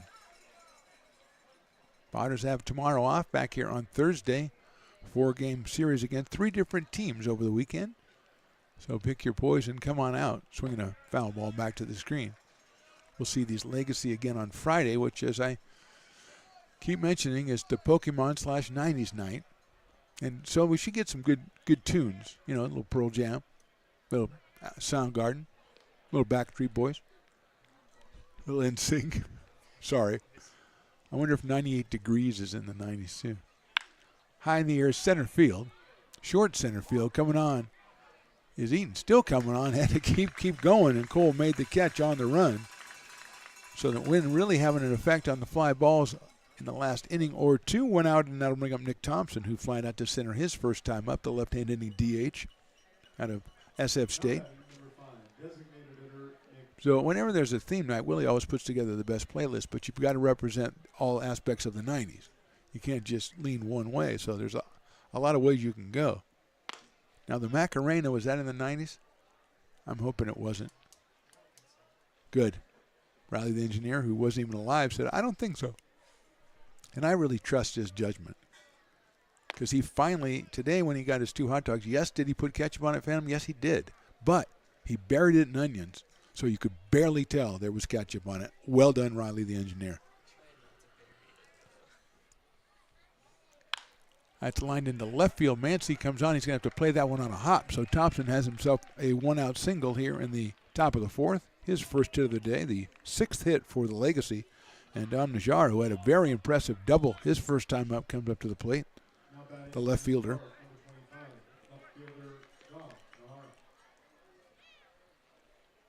So Nahar up here, 1 for 1 with that double. Scored a run back in the 3rd inning.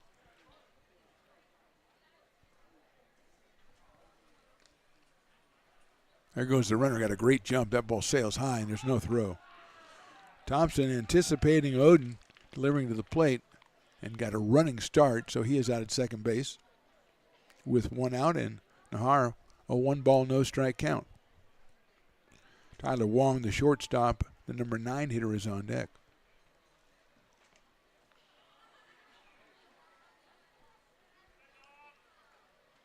Oden's fastball is outside. Sloan with a good catch to keep that one from going back to the screen. So it's quickly 2-0 on Nahar. His double went straight over center fielder Cole Eaton's head back in the 2nd inning. The first of 3 straight hits for the Legacy as they momentarily tied the game. Sharply hit down to 3rd, scooped up over there by Tandy across the diamond and got him by a step at first base. Runner has to hold at second base as the ball is in front of him with Jake Tandy. 2 outs, and Tyler Wong, who singled in a run his first time up, the number 9 hitter, the shortstop, is 1 for 1, later scored in the inning. He is, of course, the Dueling Dogs batter, which means if he strikes out, it's half off of Dueling Dogs products for the rest of the inning. Tyler out of Tufts University, but last time he kind of disappointed everybody except for the Legacy fans, of course, by not only getting on, but lining a single to center, but he didn't strike out. Swings and misses at that one, actually fouled into the catcher's glove, so it's 0-1. And we say 1/3 of the way, 33%, 33 and a third, on the way to half off Dueling Dogs. A lot of yapping out here, not just me, but the dog sounds. That's outside. Again, Sloan with a frantic dive to keep that one from going back to the backstop. And now the big dogs are coming out. The yapping is over, and we're getting serious. People are thirsty. They need a half off.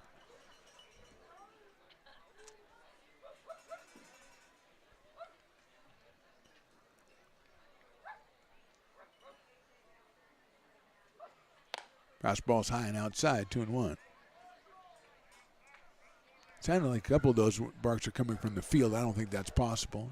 I think just the marvels of modern technology is, again, somebody has opened the gate somewhere and unleashed the hounds of hell. They've come out here to start barking at poor Tyler Wong. That's in the dirt, 3-1. Top of the order, Cooper Winton on deck.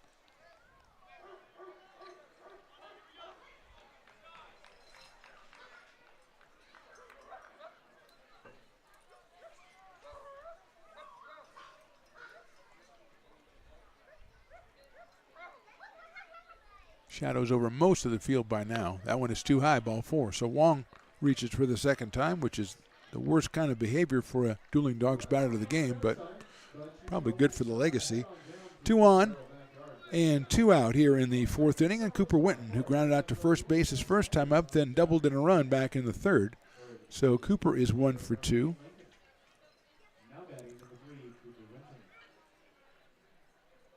Out of Stanislaus, Cal State Stanislaus.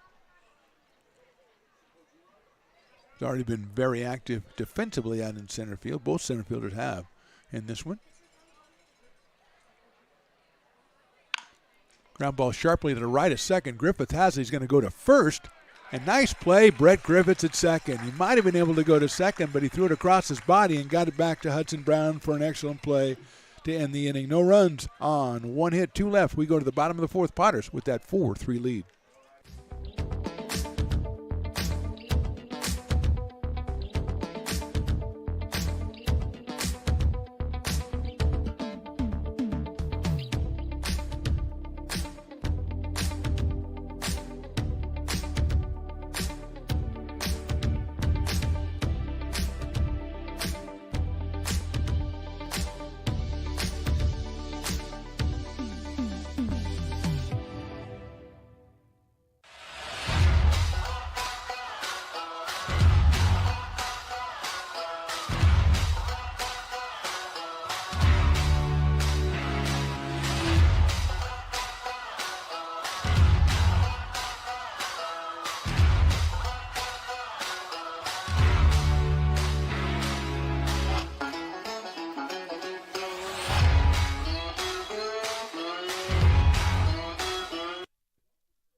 Bottom of the 4th, Potters lead 4-3. New pitcher for the Legacy. We are waiting for him to turn around. We think it's number 11, Chris Walsh.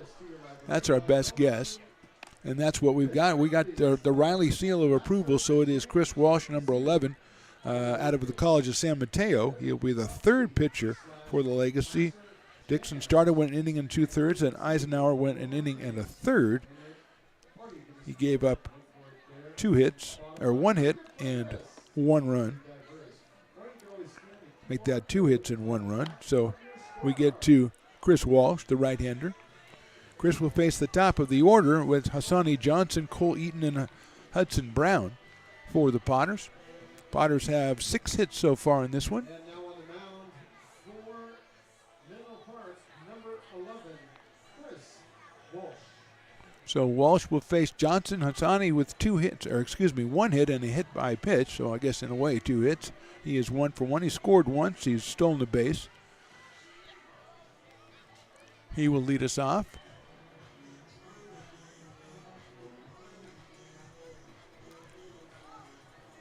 I keep hoping somebody's walking music is going to be Waterloo, but so far it isn't. When we've got new players, I thought maybe there's a chance, but so far not even close. Johnson out of Franklin High School down in Elk Grove. Down the road a bit. Takes the fastball, and it's outside. Attending University of Louisiana Monroe. Playing out at shortstop for the Potters in this one. Walsh working from the stretch. That looks good. It's in there for a strike, 1-1. Bottom of the 4th, Potters 4, Legacy 3. 4th game of the year for the Potters. They are 2-1 after the opening series against the Novato Knicks. That's outside, who I don't think come back this year. I'll have to double check my schedule, but if not, I like with the Novato Knicks. They came out here and they played some good ball, had some really good arms. And they did unload the bats on Sunday afternoon, which I didn't care for, but I still got to give them credit for it. 2-1 on Johnson. 3-1 on Johnson. Cole Eaton, the center fielder, making his debut, is on deck. He is out of Elkhorn, Nebraska. Goes to the University of Tennessee.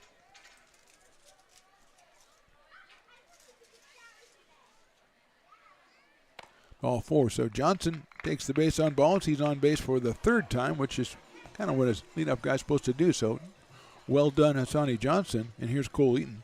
As speaking of Eaton, Riley, the engineer, is starting eating his 2nd hot dog, which he put away for later in the game, and it's made it to the bottom of the 4th, which I'm kind of surprised by. I had the 5th inning in the pool, but he pulls it out in the bottom of the 4th. Ketchup, of course, but lots of onions to cover it up. Well done.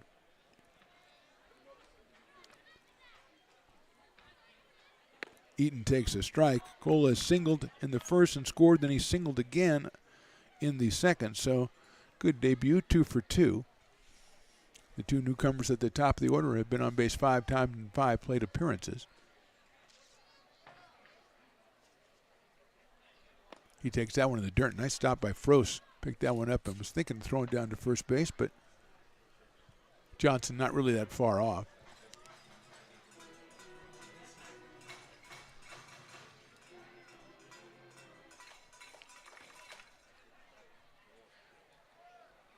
Here goes the runner. It just lined to left field. That's a base hit. Johnson's going to keep going. It's cut off by Nahar. He throws it into 3rd, but Johnson slides in safely. The throw to 2nd. They might get him, and they do at 2nd base. That's an excellent relay by the Legacy. Get the ball out to 2nd base and tag Eaton out.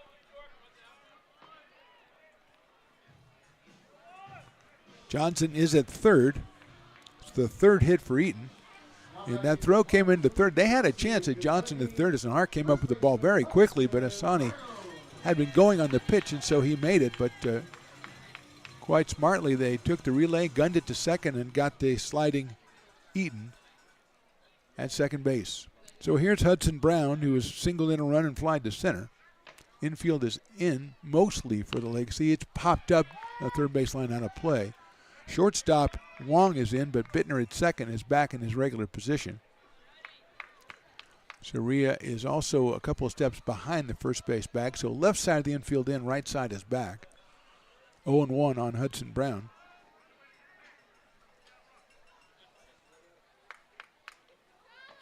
Fouls that one back to the screen, so it's quickly no balls and 2 strikes on Hudson. He's followed by Jake Tandy for the Potters. They've got Johnson at 3rd, but now 1 out here in the 4th.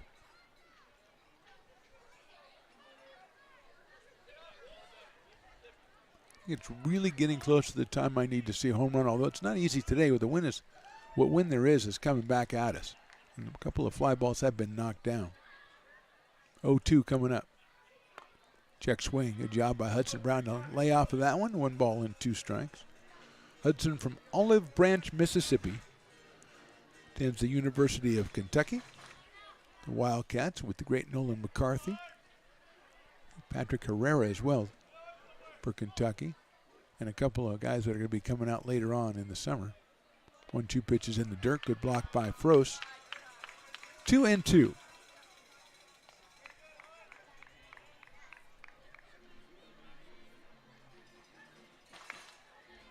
Chris Walsh from College of San Mateo, the third pitcher for the Legacy so far. We are in the bottom of the fourth inning.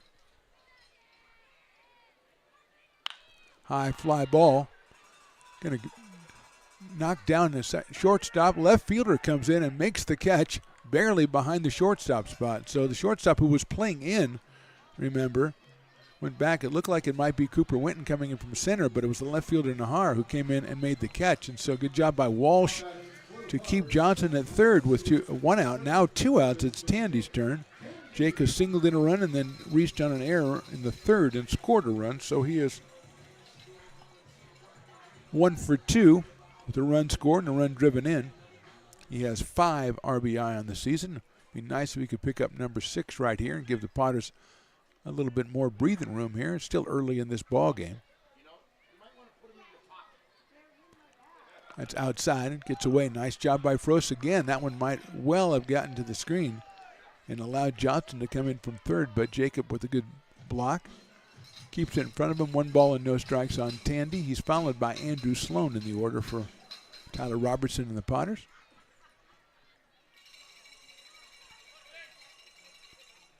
1-0 pitch coming to Jake out of the UOP. Hit well to left, real well. Going back is Nahar, still going back, looking up, forget about it. There's my home run. Jake Tandy comes through a 2-run shot, and the Potters are up 6-3.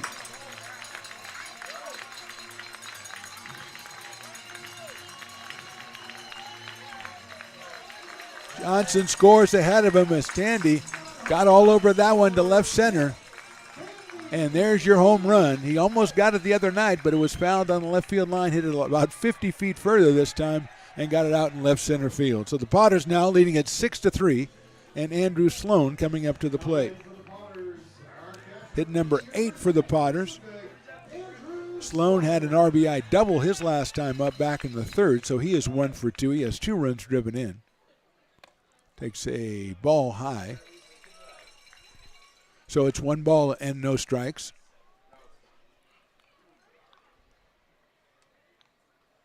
Waits for it, the catcher out of UOP.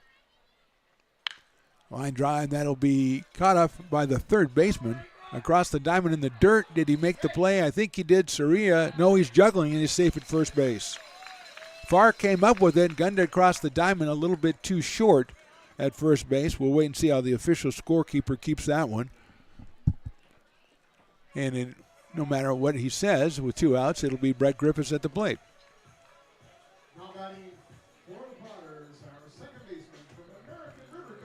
Brett has a fielder's choice and a single in this one, so he is 1 for 2. Hits that one right down to Farr at third base, picked up. Now he's going to bobble that one. That's an error. So 2 straight errors at third base. Runners at first and second, 2 outs, and now Luke Mansey will have a chance. Luke is grounded sharply to second base and flew out to center field, or lined out to center field. So he's hit it well twice, but he's 0 for 2 to show for it. Legacy giving the Potters a chance here in the 4th inning.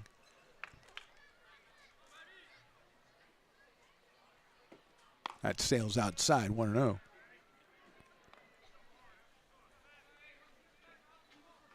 Luke out of the University of New Mexico. He was from down near San Diego. Now we're going to have a balk called. Either that or it's one of the best steals I've ever seen undercover.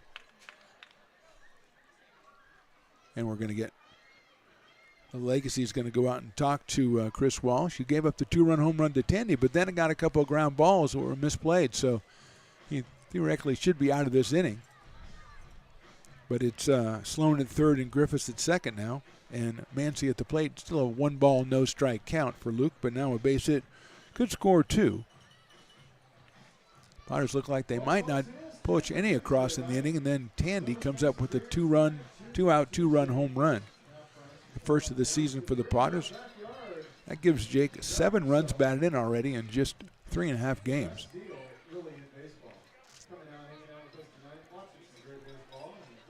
So Mancy in here now, 1 ball, no strike count, but now runners at second and third. Sloan at third, Griffiths at second.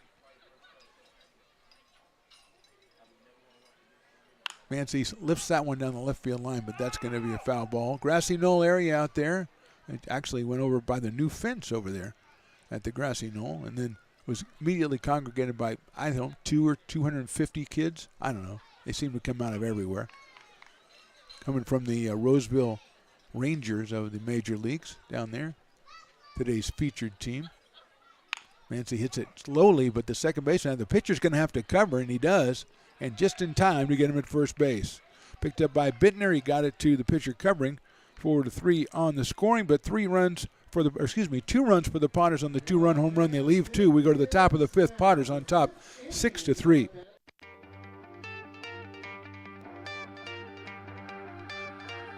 Gooseport Public House. We have sports on 10 big screen TVs, 23 beer taps with classics and crafts, a full bar with creative craft mixed drinks, live music, and most importantly, great fresh food. In downtown Roseville off Vernon Street, only 15 minutes from the ballpark. See ya at Gooseport.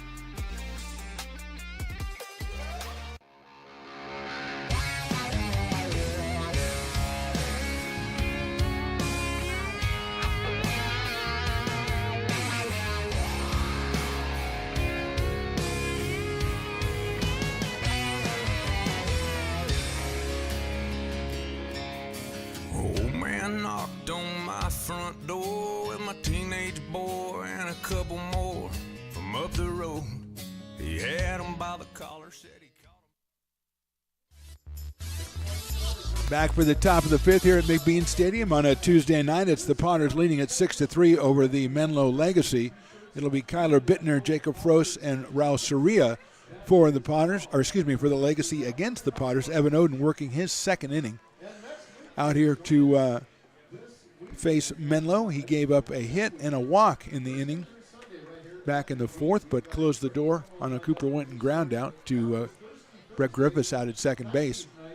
So Bittner, who singled and struck out, will be the first hitter as Oden is wrapping up his warm-up tosses as we go into the top of the 5th. Now in the top of the 5th, if the first batter makes an out, Farmers Beers or Farmers Brews are 1/2 price for the rest of the inning. So that is a good deal. Again, I would wait to do my beer buying when all these specials come up. I got to, be frugal with my money. Because if I'm going down to the Brick and Barrel backyard beer garden, I want to get the best deal I can get. So it's Kyler Bittner. If this batter gets out, it is going to be half off Farmers Beers the rest of the inning. It's a big one. It's a big one here.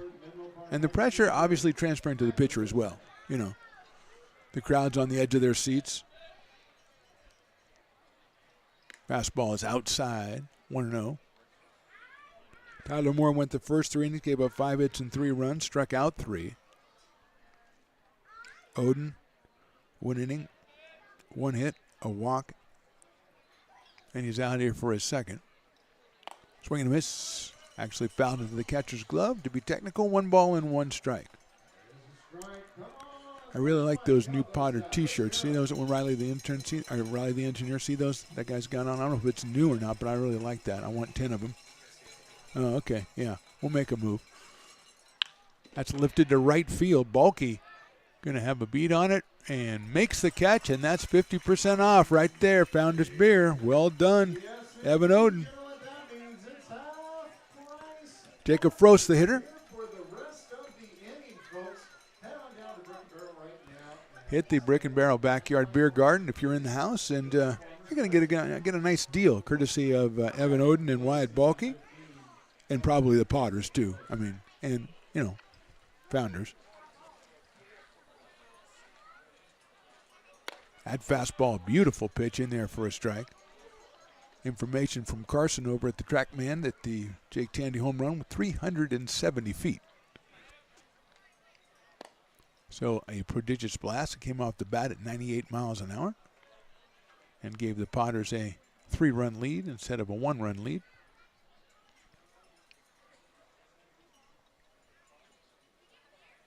That's a good-looking pitch. Missed the outside corner, 2-1. Frost has grounded to short and an RBI infield single, so he is 1 for 2. Big chopper, going to be a tough play for anybody. Griffiths has kind of come in and try to glove it and gun it, but it's not in time. So Frost did that last time and got a base hit, so he said, I'll do it again and I'll bounce it even higher this time. And he didn't have the sun to help him, but pretty foolproof plan right there by Jacob. He is 2 for 3. He's at first base. That is hit number 7 for the Legacy, and here's Raul Soria. Raul is struck out and grounded to second. So he is 0 for 2 in this one.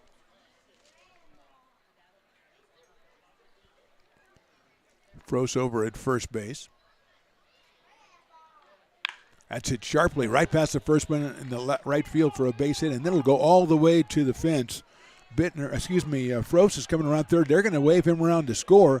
There's going to be no throw. It's an RBI double for Soria, and it's suddenly 6-4 in favor of the Potters. Soria really hit that one hard, all the way down into the corner. Balky going after it, but Frost around third easily in scoring. And Soria now at second base, and Ryan Farr will be the hitter.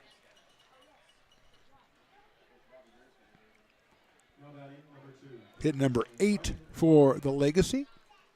And Farr, who has struck out and grounded to shortstop, is up here with Soria at second base.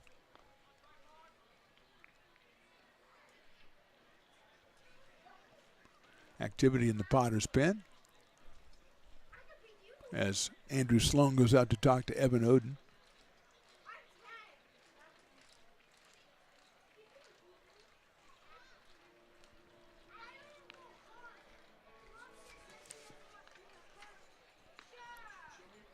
So Farr from Cal Lutheran steps in, right-handed third baseman.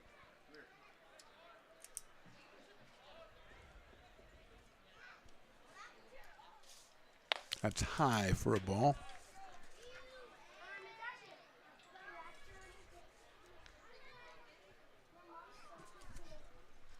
So it's Jake Morrell warming up in the Potters' pen, just joining the ball club, a left-hander out of American River College. That is down low for a ball. 2 balls, no strikes now on Ryan Farr. Danielle Daniels is on deck. Playing out in right field for the Legacy. Swing and miss. 2-1. Oden might have taken something off that one to get back into the count at 2 balls and 1 strike. Soria at second base. Johnson a little bit over close to keep him close.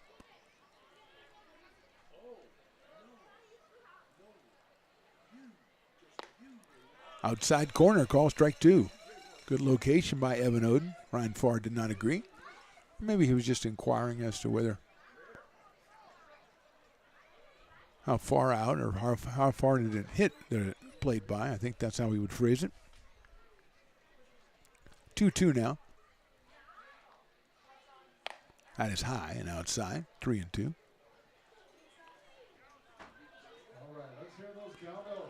Willie Preston, the best in the business, calling for cowbells and getting quite a spirited response from this Tuesday night crowd out here. And not just a lot of cowbells, but they lasted a long time too. Big pitch right here for Evan Oden. Full count to Ryan Farr. Fouls it back to the screen, so we got all that drama. We have to do it again.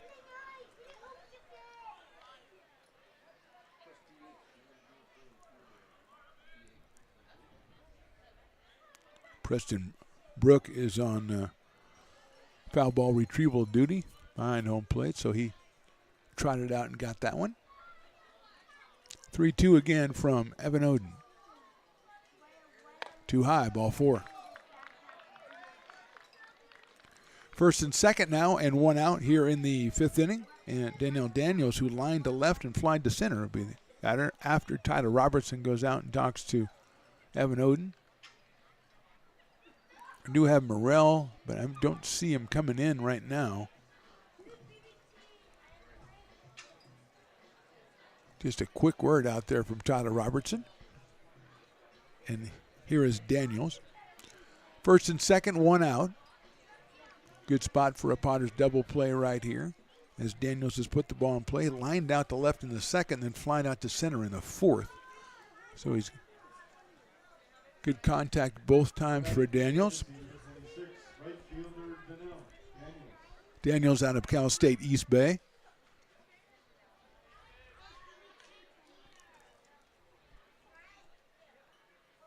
Swings and misses. That ball was probably out of the strike zone.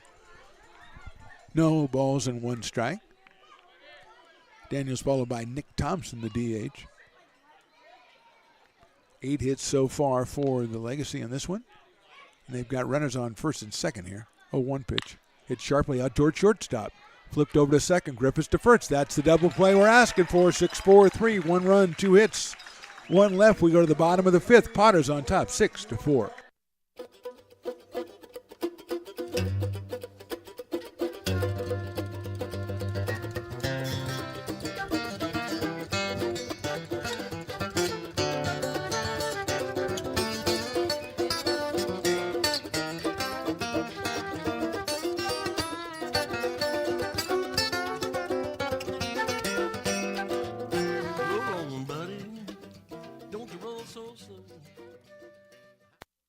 Being a laborer means everything.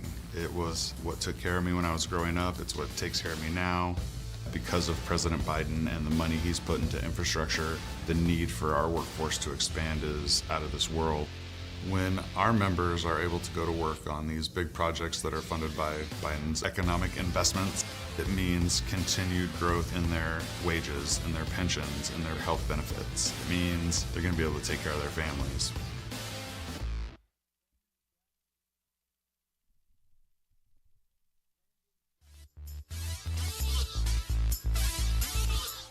Bottom of the 5th inning, new pitcher again for the Legacy. It's Brandon Gatson, number 9, a right-hander out of San Francisco State University. He will face Wyatt Balke, Logan Pruski, and Hassani Johnson.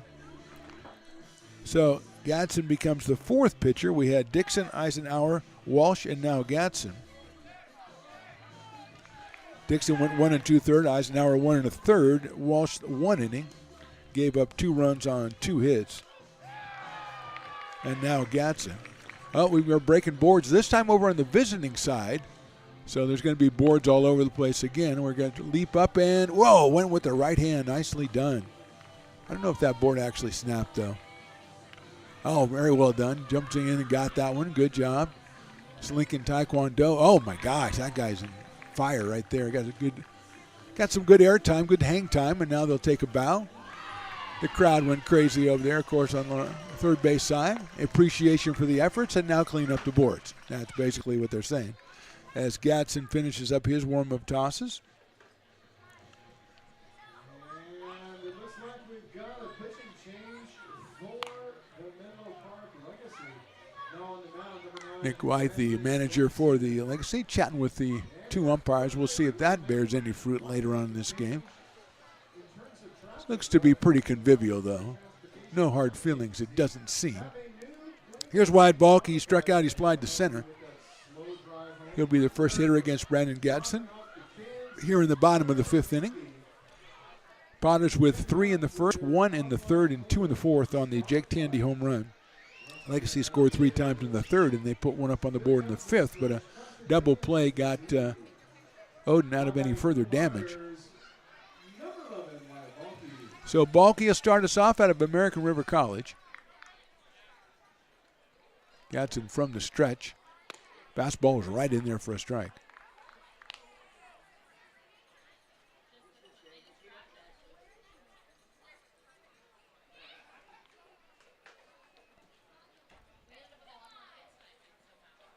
Balke fouls that one back to the screen, so quickly 0-2 on Wyatt. Off day tomorrow for the Potters, Thursday 6:35 against the Alameda Anchors. The Legacy double back and come back on Friday night, Pokemon/90s night. So that promises to be a party. That's all I'm saying right there. And it's one of the Orange Fridays as well. Balke fouls that one out of play. So I don't know if I'm more excited about the 90s or the Pokemon part of it, to be honest with you. You know, I'm a big Squirtle guy, a big Snorlax guy. Charizard. I mean, I like the traditional ones. You know, they made up a lot of new ones.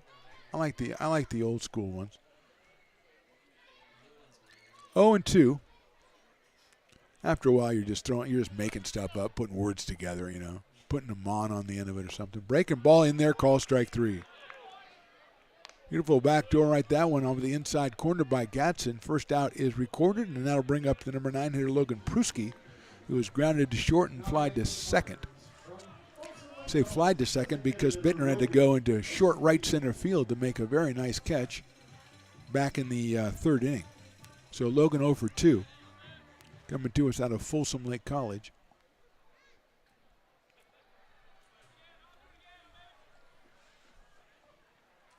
That's in the dirt for a ball.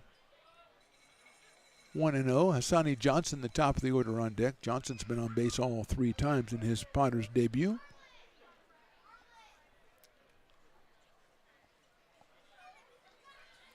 Piper getting the Super Soaker going. It's not really a great night for him. Not bad. Pruski takes that one right down the middle for a strike.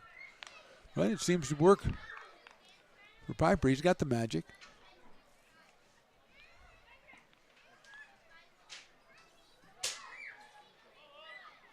Gatson ready to go. 1-1 to Pruski. Logan swings and misses an off-speed pitch. 1-2.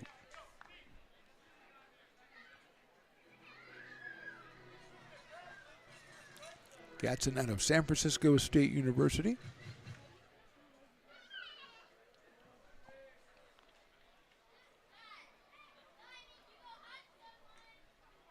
Delivers 1-2. Chopped down the third baseline. That's a fair ball. Farr across the diamond, gets him by a step at first base. Good play by Ryan Farr at third for 2 outs here quickly in the bottom of the 5th. And Hassani Johnson coming to the plate. Singled and scored in the first, was hit by a pitch in the second, walked and scored in the 4th. So Hassani 1 for 1 with 2 runs scored.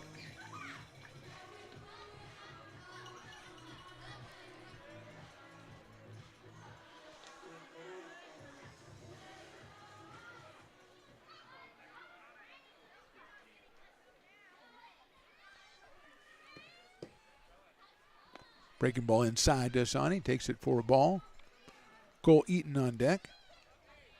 If Johnson can get something started here in the bottom of the 5th, a 6-4 Potters lead.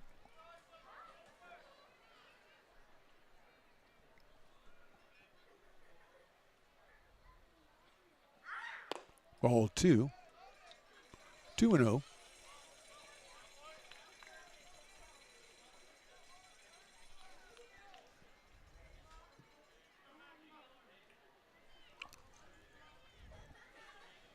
Outfield it pretty deep for Hassani Johnson, especially in center field. That one is misses low, 3-0. Winton giving him a lot of respect out in center. Again, the wind kind of blowing in, although it didn't bother Jake Tandy on his 2-run home run back in the 4th inning. 3-0 pitch. That's going to get in there for a strike, so it's 3-1 on Johnson. Farr playing a couple feet behind the base at third base, and same at first for Soria. Now Farr comes up just a little bit in case Johnson decides to put one down. 3-1 pitch coming. That's ball 4. So Johnson doing his job again. He's on base for the 4th time today, and that'll bring up Cole Eaton, who was singled, then singled, then singled. So Cole 3 for 3. He tried to stretch that single in the 4th because he got bored with just singling. He tried to stretch it into a double and was denied at second base, but still, I appreciate the effort. Singled and scored in the 1st, singled in the 2nd, and singled in the 4th. So Johnson and Eaton now, they run their consecutive on-base streak to 7. Eaton out of Elkhorn, Nebraska, and University of Tennessee. Throw over to first base, a little bit high, so he pulls it back down. Johnson stole the base back in the 2nd inning.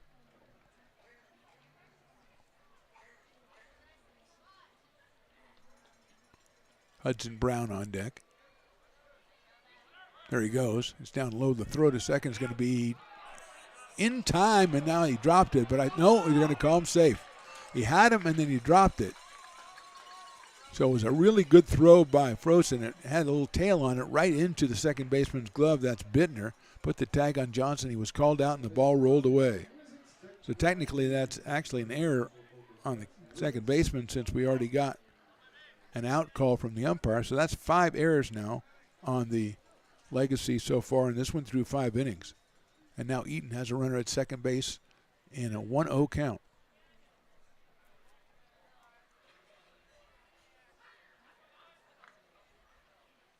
That's inside, almost got it. Cole. 2 balls and no strikes.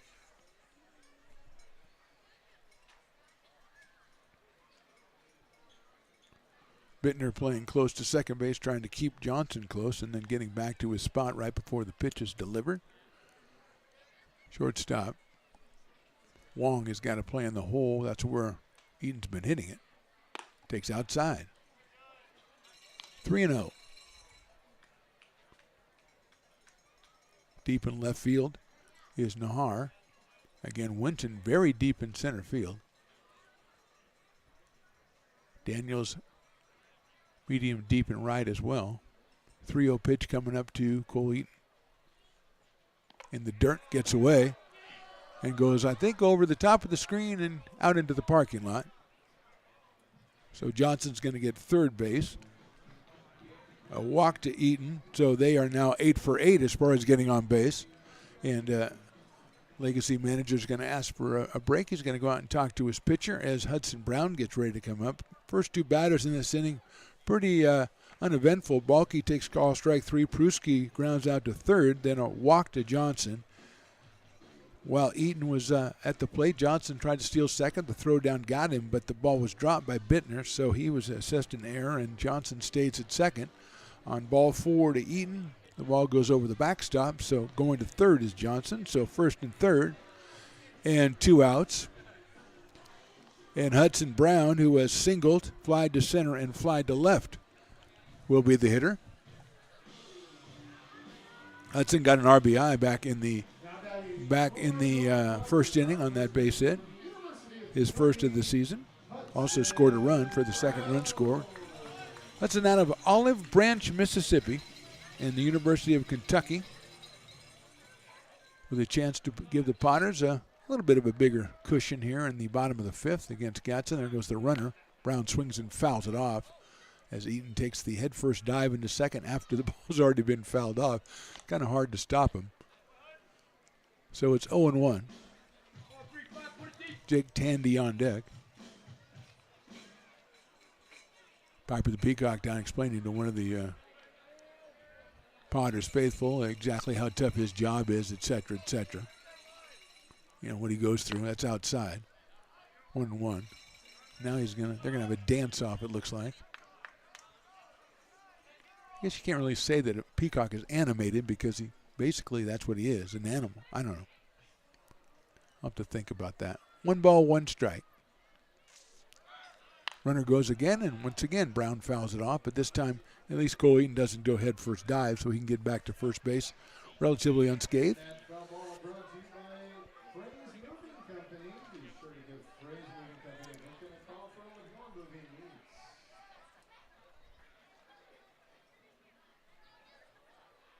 One and 2 now on Hudson.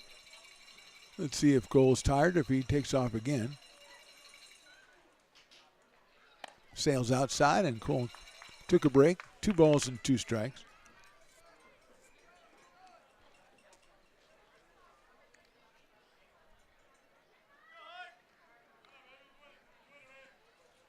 Brandon Gadsden, the 4th pitcher for the Legacy here. There goes the runner, but he swings and misses and gets him on strikes. So no runs, no hits, 2 left. We go to the top of the 6th inning. Potter 6 and the Legacy 4. Astro Air Design Incorporated, where you feel the difference. We are a locally owned and operated heating, air conditioning, and custom sheet metal company committed to the highest quality of craftsmanship at a competitive price. Our trained and certified technicians have the knowledge and experience required to install, maintain, or repair your home comfort solutions. Our upfront pricing gives you the peace of mind because you know your price is locked in. Call Astro Air Design Incorporated today. Here in Michigan, we do more than just survive the winter. We thrive during it. You simply can't keep us away from what we love most: great times and amazing beer. The snow transforms the landscape and lays the path for adventures yet to be had. Trails ready to be explored, and freshly groomed hills ready for the first run of the day. And later, as the sun descends, it's time to unwind with great conversation and even better friends. Experience a taste of Michigan winter with Founders Brewing Company, born and brewed in Michigan. Top of the sixth, Potters lead 6-4. Hopefully with Riley the engineer on his job, you can check out the Piper Dance Contest down there as the Morris Day and the Time doing the bird. This is his second straight excellent contest he's had in a row. And I say it all the time that he's one of the best at putting on dance contests, but he's got some kids down there that are really breaking it down, as they say. Or I don't know if they say that anymore, but that's what we used to say. Again, Morris Day and the Time never fails. Jake Morrell is the new pitcher for the Potters.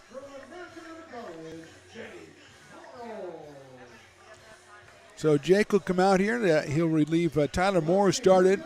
Evan Oden was the second pitcher. He pitched 2 innings. Gave up 3 hits, but just 1 run. And now Jake Morrell, the left-hander from American River College. Who will Jake face? It'll be Nick Thompson. It'll be Dom Nahar. It'll be Tyler Wong. 7, 8, and 9 for the Legacy as we go into the top of the 6th inning here.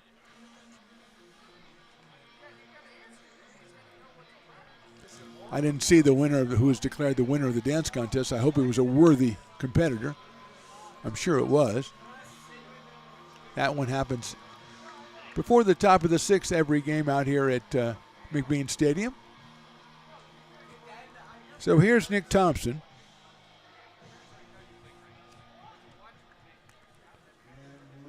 Switch hitter. He's in about right-handed this time. He's flied to center and singled from the left side.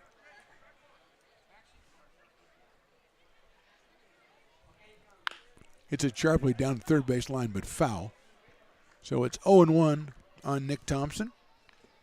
Nick out of San Francisco State University. Applied to center in the second and singled in the fourth.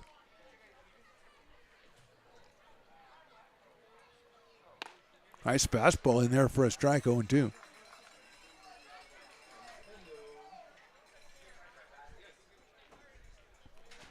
No balls, 2 strikes on Thompson. Fastball just misses down low, so it's 1-2.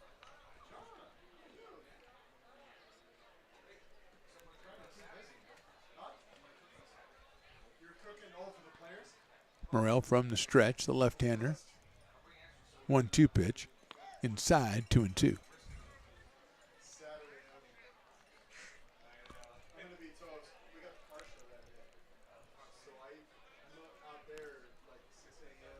Two balls, 2 strikes.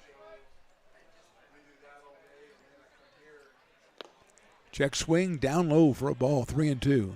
So Thompson's worked it from 0-2 to 3-2.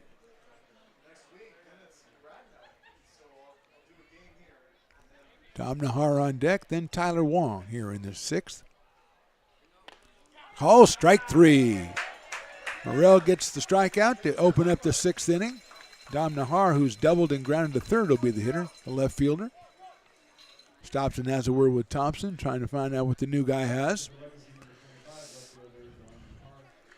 So here's Nahar.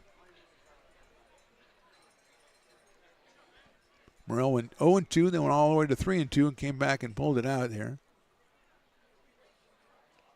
That one sails high and outside. 1-0.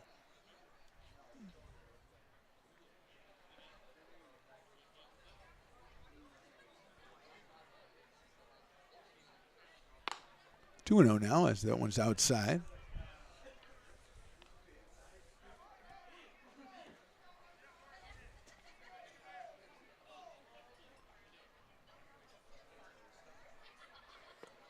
3 balls, no strikes quickly on Nahar, who doubled and scored a run back in the 3rd inning over the center fielder's head, Cole Eaton. And then came back and grounded out to 3rd in the 4th. That one's outside, so it's a 4-pitch walk to Dom Nahar. He's on base for the 2nd time today. Just the 3rd walk issued by Potter's pitchers. And that will bring up Tyler Wong, who was singled and walked. Actually, we don't have Tyler Wong. We've got somebody else. Pinch hitter, but that still means he's the dueling. Looks like it's John Ringer who's going to hit. Down low for a ball. So Ringer batting for Wong. And those of a certain age will recognize that as John Ringer was, I don't know, was that John Winger? I think that was Winger, not Ringer, in Stripes. Bill Murray's character in Stripes. I think it was Winger. Darn it, there goes the runner. Pitches a strike, throw is going to be too late. Stolen base by Nahar. His 2nd of the game, he stole 3rd after his double back in the 3rd. 1 ball and 1 strike to Ringer. He is out of Norwich University. Listed as an infielder, so we should see him taking over at shortstop for Tyler Wong. That one just misses the outside corner. We need a couple strikes. Let's hear 'em. 2 balls and 1 strike. Top of the order is Cooper Winton on deck. Gets the call, 2-2. Griffiths playing a little close to second base to try to keep the runner close. And then trying to dash back in there so he doesn't leave a hole between 1st and 2nd. And he chops it right into that hole. Moving to his left as Griffiths make the play over to 1st for the out. Nice job by Brett to get over there. Kind of fortunate it was a big hopper. Moving to 3rd is Nahar. But now 2 outs in the inning, and that'll bring up Cooper Winton. Cooper has grounded to 1st. He's doubled in a run, and he has grounded to 2nd. So he is 1 for 3.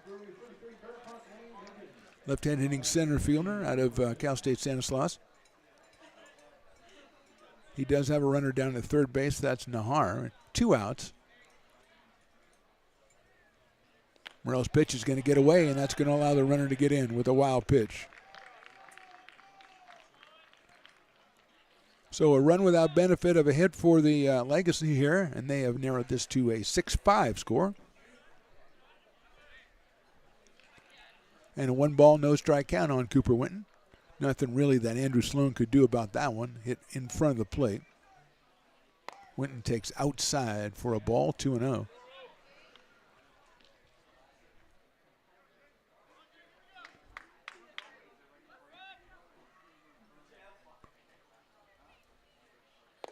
That one is just a little too low, so it's 3-0.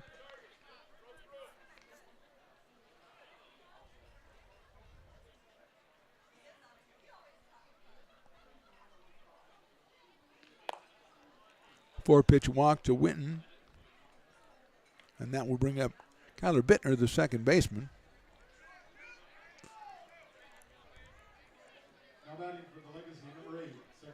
Singled in the 1st, did not, stole 2nd, got to 3rd, but didn't score, then struck out in the 3rd, fly to right in the 5th, where he was the half-off Founders Beer batter to open the 5th. Swings and misses at that one, so it's 0-1. Jacob Frost, the catcher, on deck. Winton a threat to go at 1st base.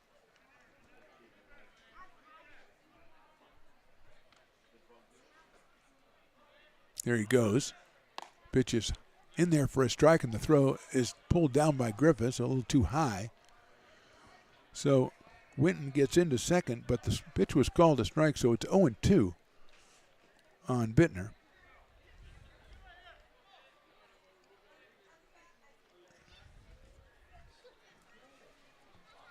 There goes the runner for 3rd. The pitch is in the dirt, so he is in there at 3rd.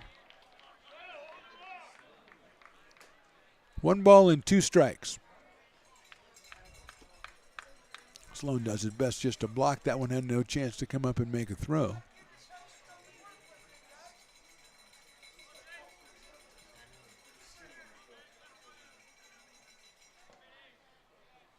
fouled out of play to our right. Stays alive at 1 ball and 2 strikes. Bittner out of Kenyatta College.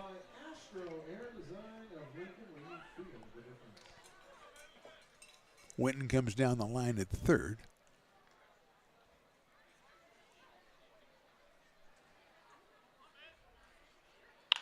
Lined into left field, that's in there for a base hit. And that'll tie the score. It's an RBI single for Bittner, his second hit of the day. First hit in the inning for the Legacy, and with the score now 6-6, here's Jacob Froese. Grounded to short and singled twice on the infield. Has an RBI, has a run scored.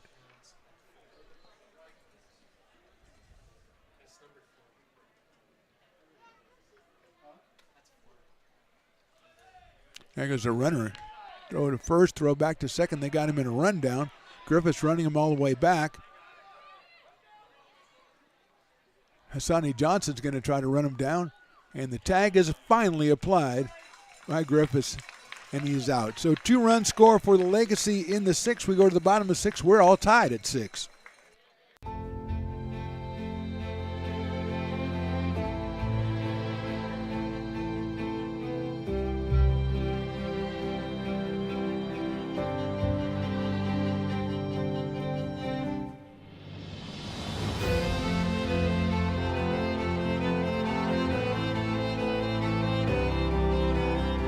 Situated on the corner of Lincoln Boulevard and 5th Street, this iconic building has been the home to several hotels over the decades, the most famous and longest running of which was the Lincoln Inn.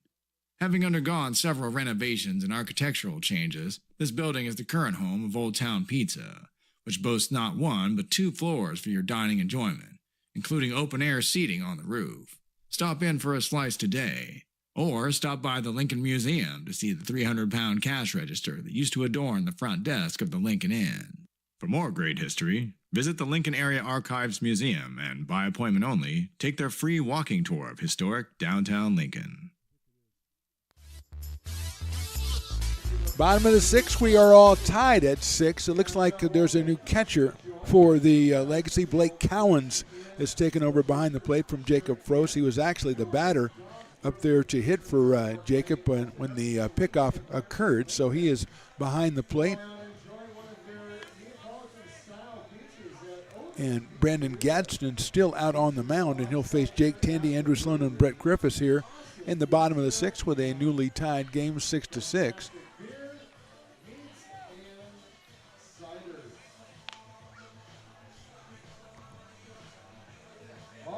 First of 5 games this week. Tomorrow we'll take tomorrow off and then go hard at it Thursday, Friday, Saturday, and Sunday afternoon. Thursday, Friday, and Saturday evening, Sunday afternoon. As the Potters get into their season with that eye up to June the 18th when they have their first Pacific Empire League game against Humboldt. Here's Jake Tandy. He singled in a run in the first. He was reached on an error and scored in the third. Hit a 2-run home run, the first one for the Potters this season. Back in the 4th inning, so Jake 2 for 3. He scored twice. He's driven in 3. And he's up here against Gadsden. That's in there for a strike. Gadsden came on in the 5th inning. Gave up a couple of base on balls, but no hits and no runs. Tandy takes down low again. Jake's home run clocked in at 370 feet in left center field. His 6th hit of the season already and his 7th run batted in. Takes inside and low again, so he's ahead in the count. 2 balls and 1 strike. Adson, the 4th pitcher. He comes to us from San Francisco State University. A right-hander against the right-hander Jake Tandy. That's inside low again. So that inside and low has worked for Jake 3 times in a row now, giving him a 3-ball, 1-strike count.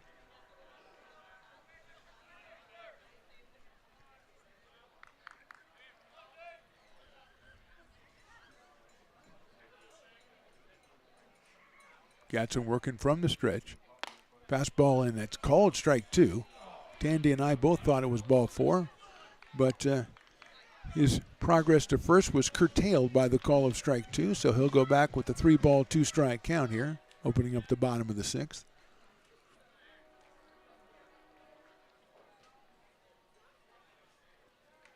That's hit in the hole, cut off by the third baseman, Ryan Farr. He'll go to first. The ball's thrown away, and safe at first is Tandy. Legacy has really been shooting themselves in the foot. That is 6 errors, and then Tandy's going to be able to go back to second, and that's the second time that he has been able to reach second on an error. So he's been on base all 4 times. He is 2 for 4. He's at second base with nobody out, and the Legacy manager is going to talk to the umpire probably about the ruling to allow Tandy to get 1 more bag. Sloan is hit into a fielder's choice, knocked in a run when he did that in the first, then an RBI double in the third. He reached on an error in the fourth.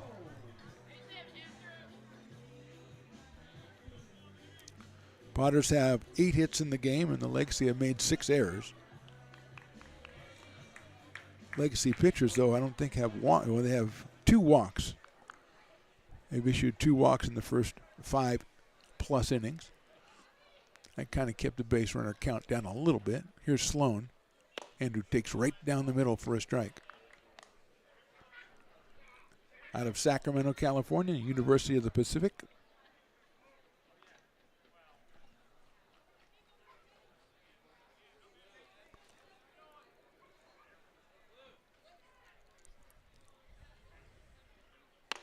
Same place, same result, 0-2 on Andrew Sloan. Brett Griffiths to follow. Tandy out at second base. We are tied at 6 in the bottom of the 6th. 4 pitchers for the Legacy, 3 pitchers so far for your Lincoln Potters. And there's activity in the bullpen. Maybe we'll get a 4th very soon. Look out, Sloan hit, and he's hit on the hand, I think. That one kind of inside corner with the first 2 pitches, and Gatson ran that one in a little bit too far. So it is first and second on an error and hit by pitch. And here's Brett Griffiths, who's hit into a fielder's choice at an infield single and reached on an error. And here comes Nick White out to talk to his pitcher. We don't have anybody, I don't think, warming up, but they do bring out most of the dugout players, so usually that means the pitcher's coming out. So we'll figure it out. And Gatson is going to come out. So they're just don't want it. Very early in the season, they're not going to pitch anybody too many innings or too many pitches. So we do have a new pitcher, and he's quite a tall drink of water. All he has to do is turn around so we can see his number, and we'll tell you exactly who he is. All right, we got a special going on down at the Potters concession stand. It's $3 cheeseburger. 2 on, nobody out here in the bottom of the 6th. Menlo with 3 in the 3rd. They got 1 in the 5th and 2 in the 6th. Potters put up 3 in the 1st, 1 in the 3rd, and 2 in the 4th. Kirk Kinsler, it looks like number 23 out of the Stevens Institute of Technology, is going to be our pitcher. Pitcher number 5 for the Legacy. He will be facing Brett Griffiths up here for his 4th time.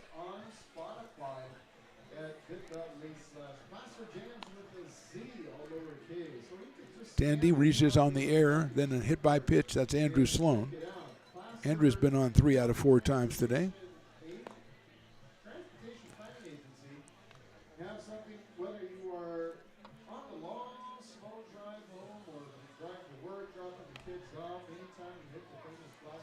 One more, says the umpire, who says, we've had a lot of pitchers out here today. I'm ready to get this thing going a little bit. It's a Tuesday night. That means FBI, FBI International, and FBI Most Wanted on ABC or CBS or something. So obviously umpires love that stuff. They're not watching NCIS, they're watching FBI.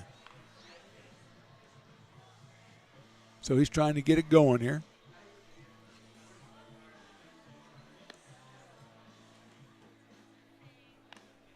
I guess when I said 1 more, I actually meant 3 more. So, here we go. Here's Brett Griffiths out of Jesuit High School over there in Carmichael over there and American River College.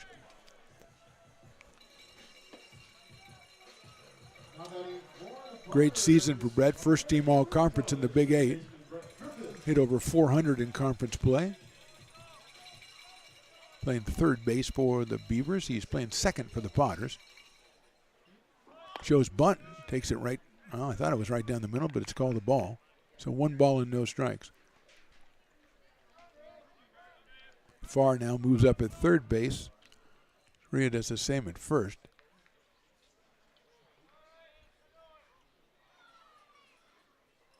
Does not show bunt, takes a high fastball. It's 2-0. 2 balls and no strikes. Luke Mancy on deck, hitting the number 7 spot today for Lincoln.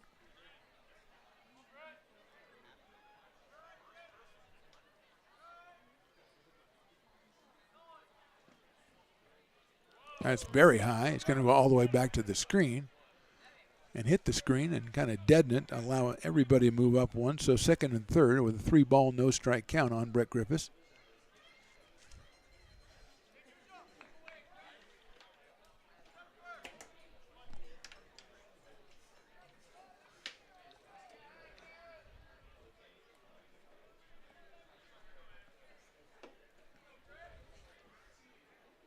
.30 pitch coming from Kinsler. That is very high again. It gets away, but I don't think that Tandy noticed it. He kind of just assumed it was going to be caught. So base on balls to Brett Griffiths. The bases are loaded. And Aaron hit by pitch and a walk, and that'll bring up Luke Mancy, who's grounded to second, lined to center, and grounded to second again. Made good contact every time. Nothing to show for it, but now he's got a chance with the bases loaded and nobody out here in the bottom of the 6th to make something happen for the Potters.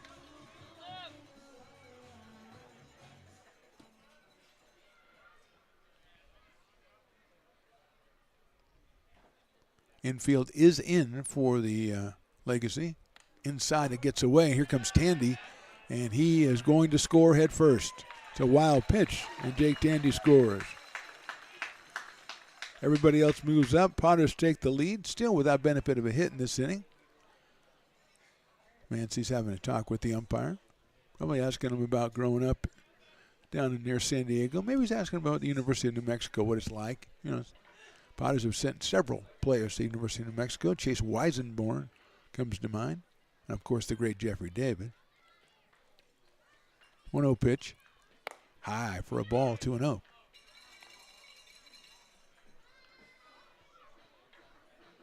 Wyatt Balke to follow. Hitting the number 8 spot tonight. Infield still in for the Legacy as they trail now 7-6. That's in the dirt. That gets away. Here comes the runner coming for third. They might have a chance at him. He slides in. He's going to be out at the plate, I believe. Yes, he is. Sloan tried to get in there. Good job covering by Kinsler, and he made the tag.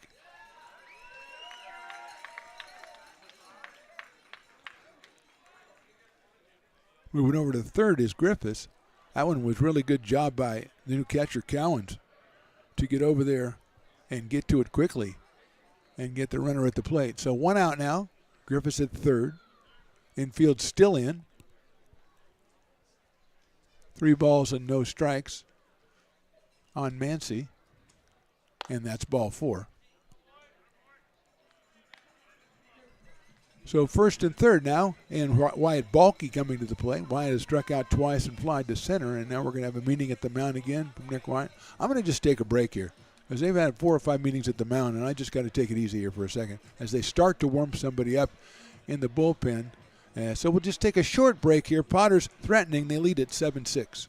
Hi, Bill Evans, President of the Placer County Association of Realtors. We're in the store, our conference facilities, an amazing team help us keep together an amazing organization, and we thank them all.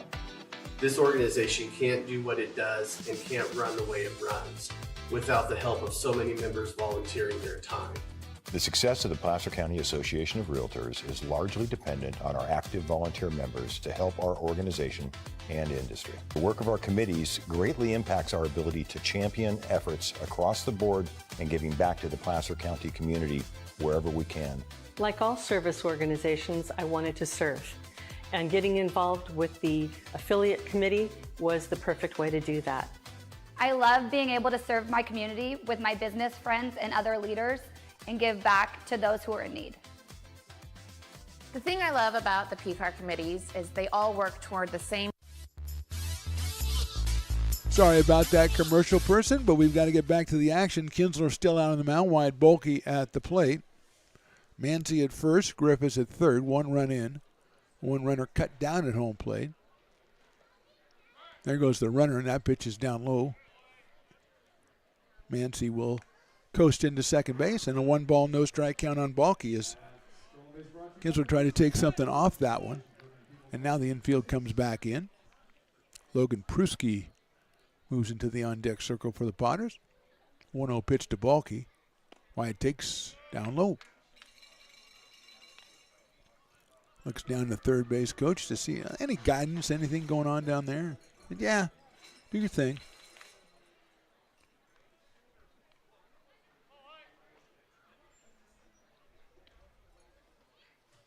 That is high, goes over the top. Here comes the runner coming from third. The ball bounces right back, but safe is Brett Griffiths.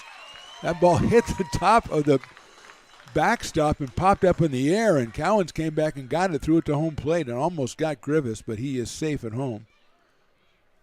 Moving over to third now is Mancy. Potters have scored twice without benefit of a hit here in the 6th inning. They lead at 8-6. Bulky now 3 balls and no strikes.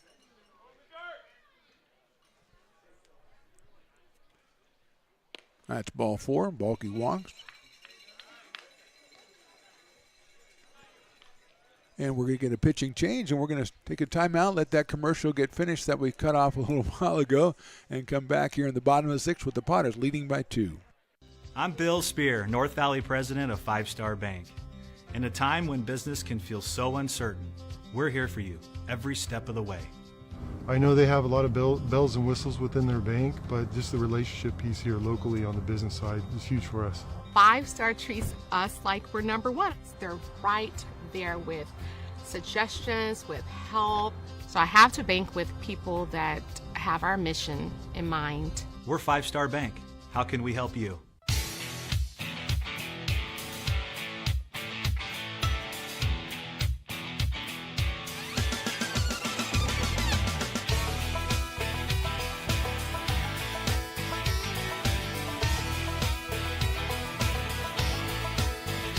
Well, I walk into the room, passing out $100 bills, and it kills and it thrills like the horns on my Silverado grill. And I buy the bar double. This job is the Esplanade at Turkey Creek phases 4 and 5. Our scope of work for this project is full scope, so we've got all the underground, all the joint trench, and all the topside included with it. We're putting in sewer pipe, manholes. We're not doing services yet. We go through and do all the main line, and then we come back and do all the services after that. I would say this project right here, the one we're working on, is probably about a 2-month project. It's very costly to the developer, so beating the schedule is very important, more important than most projects. It's got a lot of groundwater, so we've got an extensive groundwater pump system in place. It's just cool to be a part of the built environment and know that for the next 100 years that people are going to use and enjoy what we've created here today.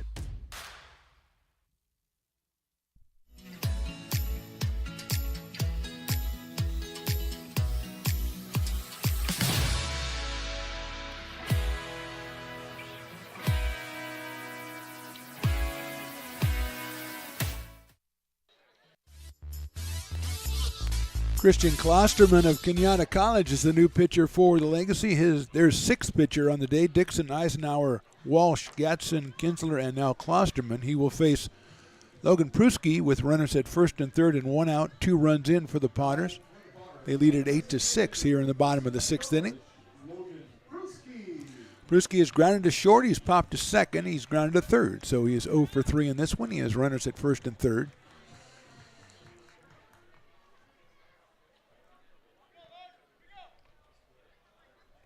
So Klosterman works from the stretch. Bulky takes off, no throw, as Wyatt slides into second base. Trying to do the fake throw and throw down to third, but nobody fooled by that. Second and third, infield moves in again. And a 1-ball, no-strike count to Logan Pruski out of Folsom Lake College.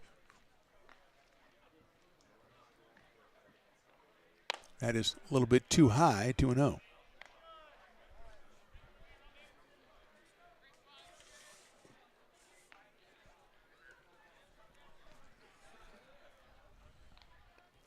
Top of the order, Asani Johnson on deck.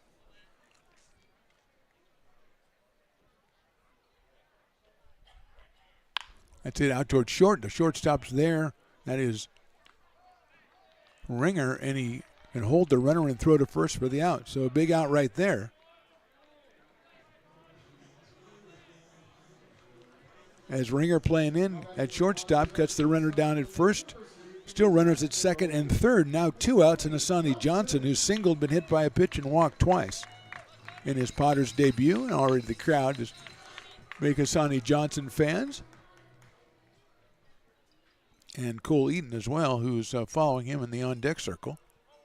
Both making their first appearances tonight. That sails high and outside. 1 ball and no strikes on Asani, who's from Franklin High down in Elk Grove and University of Louisiana Monroe. Playing shortstop tonight for Lincoln.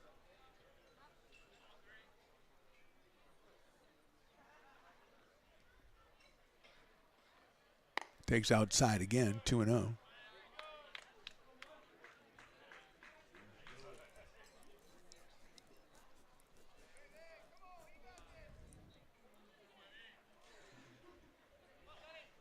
Eight to 6, bottom of the 6th. Potters have scored twice without benefit of a hit. Johnson swings and misses in that one. 2-1. One on tail and away on the outside corner from Klosterman.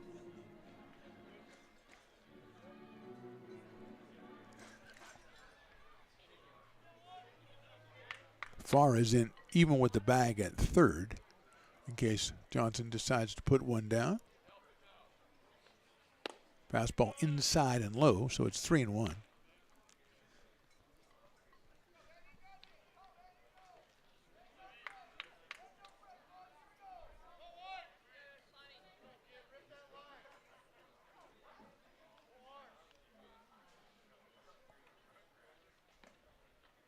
Johnson takes high, ball 4.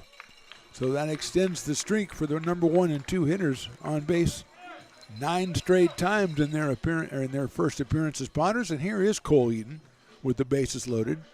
He has singled, and walked. From the University of Tennessee in Elkhorn, Nebraska, Mr. Cole Eaton, a center fielder, steps in here with Mancy at third, Balke at second, and now Johnson over at first. And 2 outs in the 6th. Inside for a ball. Outfield straightaway and deep for Cole Eaton. His hits a ball come to left field today.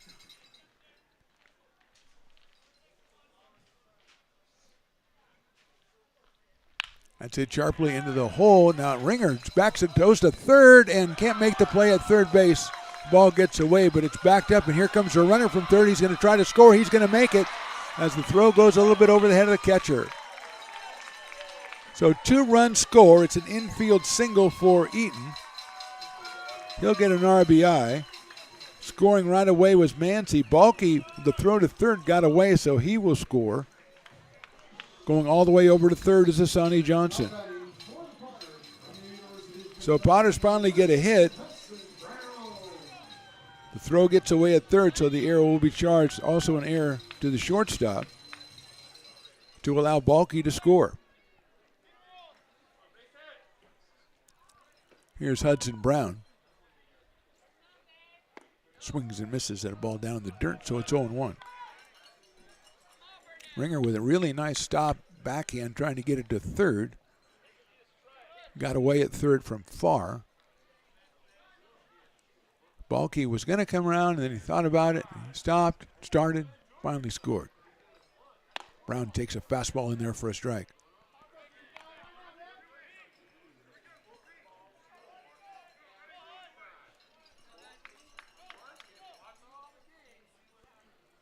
Oh, 0-2 on Hudson Brown with Tandy waiting on deck.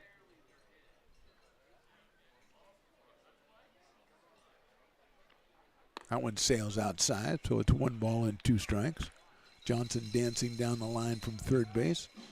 Something tells me the Potters going to need each and every run they get tonight, so Johnson trying to figure out a way to sneak in. 1-2 pitch. Brown hits it foul into the Lincoln Knight, so it's 1 ball and 2 strikes again.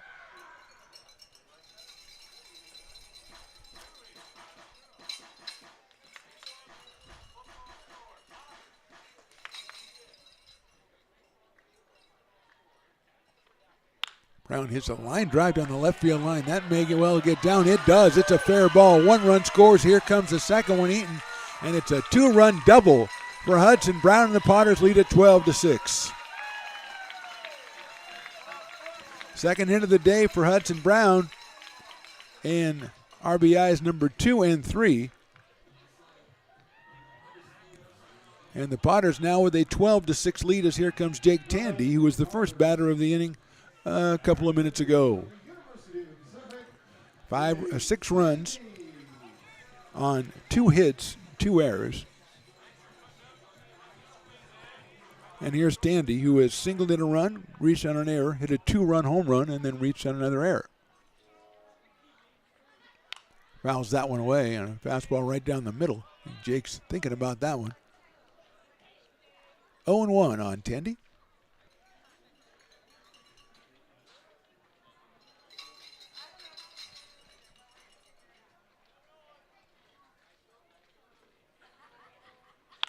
Jake hits a pop fly down the right field line. First baseman giving chase. It's going to be foul. It's into the dugout area, or excuse me, the bullpen area. And it will be no balls and 2 strikes on Jake Tandy, the number 10th batter to bat here in the bottom of the 6th for the Potters.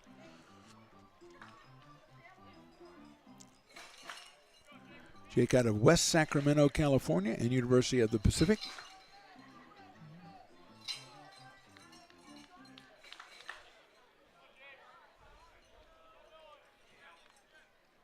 There goes the runner. Breaking balls inside and sliding in safely is Hudson Brown.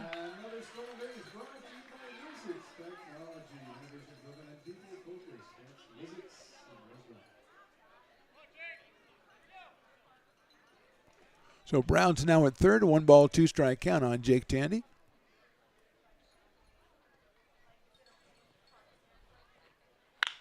That's golfed out to left field. And caught. Looked like it was almost over the head of the left field in Nahar, but he reaches up and makes the catch at the last second for the out. 6 runs, 2 hits, 1 left. We go to the top of the 7th now. Potters breathing a little easier. They lead 12-6.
Back to the top of the 7th inning.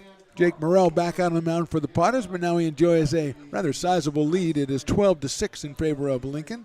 It'll be Blake Cowens, the catcher who was coming up to hit when the runner was picked off back in the top of the 6th. Seemingly a long time ago, he will lead us off. And then Rao Soria and Ryan Farr.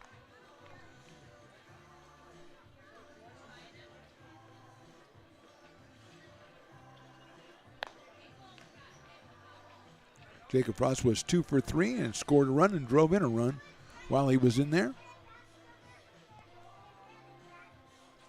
As Jake Morrell finishes up the warm-up tosses, and we're almost ready to go here in the top of the 7th. Brick and Barrel Backyard Beer Garden looks a little lonely. I might have to sneak down there between innings and check it out. 7th inning means the end of beer sales, so I just get in under the wire there. So here we go to start the top of the 7th. Potters looking to win their 3rd game on the season, go 3-1. So Cowens from Skyline College will get his first at bat of the game. Leading for the Legacy, number 4, Blake Collins. Morrell, the left-hander, goes from the stretch. In the dirt. 1-0.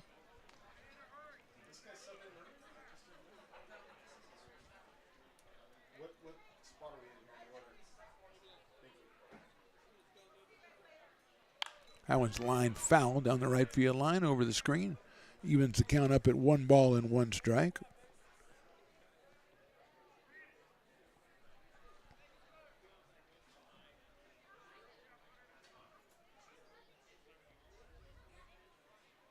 That one catches the outside corner. Nice pitch by Jake Morrell, and he's ahead in the count, 1 ball and 2 strikes. Out of American River College, the left-hander came on in the 6th. Sails that one high and outside. Evens the count at 2 balls and 2 strikes.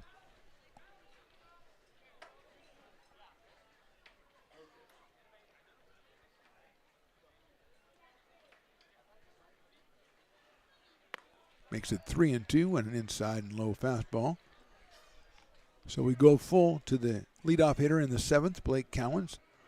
Soria and Farr to follow.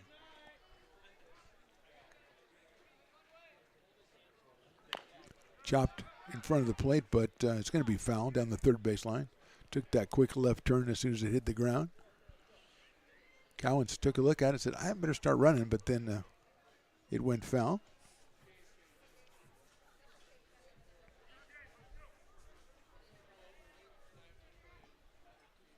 Three balls and 2 strikes, starting off the top of the 7th inning here.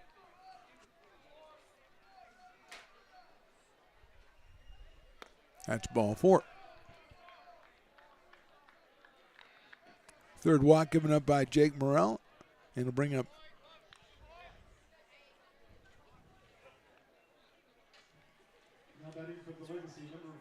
so it is Raul Soria, the first baseman, listed as a corner on the roster out of Fresno Pacific University. Raul has grounded to second. He struck out in an RBI double. That double back in the 5th inning. So he is 1 for 3 in this one. Outside with a fastball. 1-0. Ryan Farr to follow. Potters with some activity in the bullpen as we move along in the top of the 7th inning.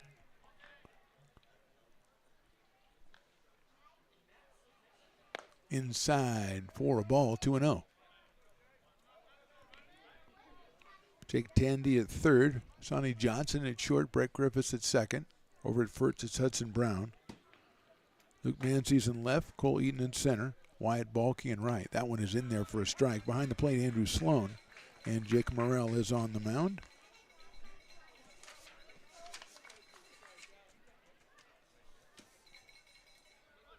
Two balls, 1 strike. There goes the runner. Pitch is hit high in the air to center field. Eaton has got a beat on it. Going to have to go back is Cowens, and Eaton's going to just fling it to first base on a hop. And not in time, but very impressive. 1 out, and that'll bring up Ryan Farr. Now batting for the Legacy, third baseman Ryan Farr.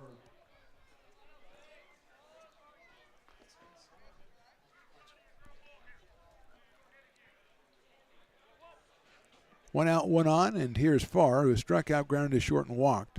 So Ryan is 0 for 2 out of Cal Lutheran University. It's a nice block by Sloan on a breaking ball that's down low.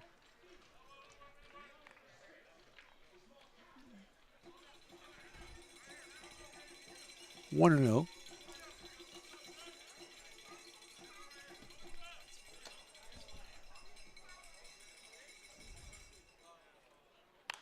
Slices that one foul out of play. It might be Cal Elvis out there warming up for the Potters. out of Vacaville. But there's about 5 or 6 different people warming up at various spots down in the right field line. Morrell's going to go to first. Almost had Cowan's leaning the wrong way, but Blake gets back in. 1 ball, 1 strike on Farr. Donnell Daniels to follow Ryan Farr. He takes low. 2-1.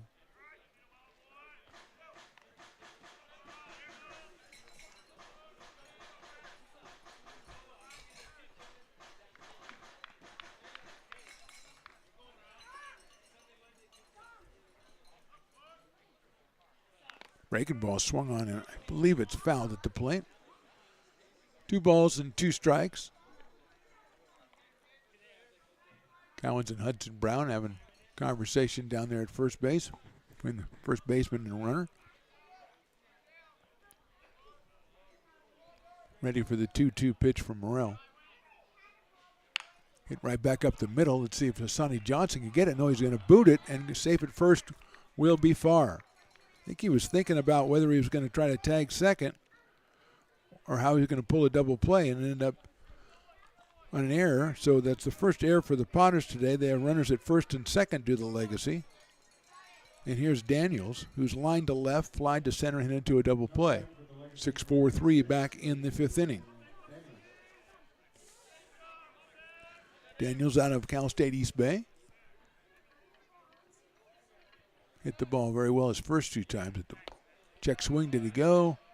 And he did not. Going to check with the base umpire.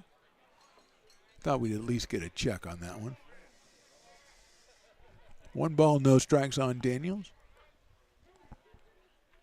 That's it high in the air to center field. Eaton seems to have a beat on it. Cole makes the catch. Runner's not going to go as the ball is gunned into shortstop.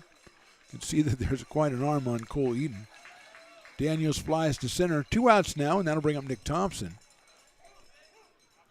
The DH has flied to center. He has singled. He has struck out. Switch hitter hitting right-handed against Jake Morrell.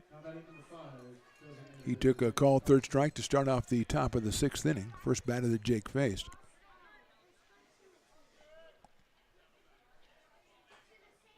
That's inside for a ball, and Sloan with a really nice stop, as that one was destined for the backstop. 1-0. Dom Nahar is on deck. Number 8 hitter in the order for the Legacy. Tries to place that one in there, but it's a little high and a little outside, so it's 2-0. Good to see the fans still hanging out at Fat Cat, and hot dogs Riley, the engineer, didn't eat. They are trying to eat right now. 3-0 or 2-0 pitch. Now it's 3-0. And Sloan has to block that one again. So Thompson ahead in the count, 3-0. Takes a look down at his third base coach, who doesn't seem to offer much advice. Just kind of looked at him.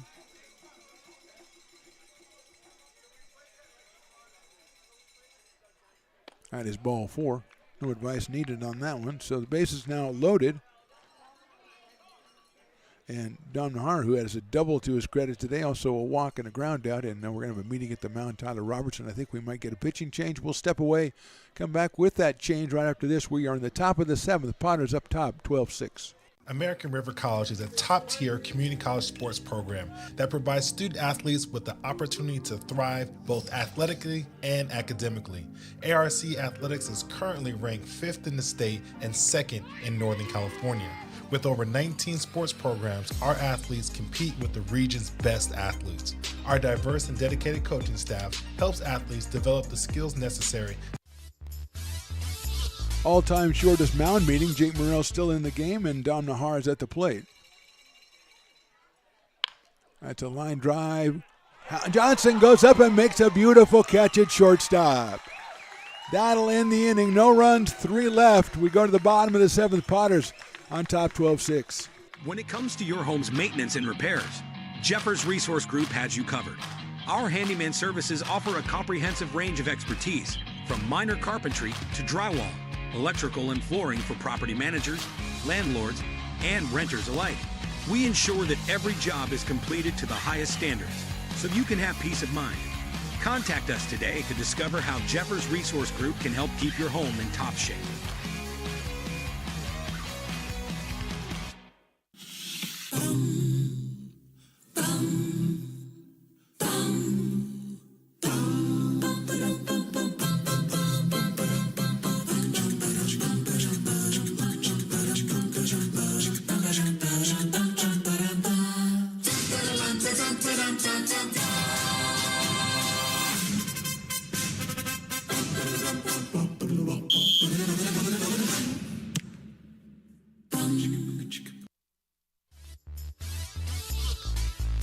Welcome back to McBean Stadium. Mark the Phantom Low here with Riley the engineer on the job. It is 12-6. Potters lead at bottom of the seventh. Andrew Sloan, Brett Griffiths, and Luke Mancy will face Christian Klosterman, the sixth pitcher for the Legacy, who came on in the sixth inning. Sloan has driven in a couple runs, has a double, has been hit by a pitch, reached on an error in this one. So he's had a busy day, and behind the plate he's been moving around a lot, blocking pitches, etc., etc.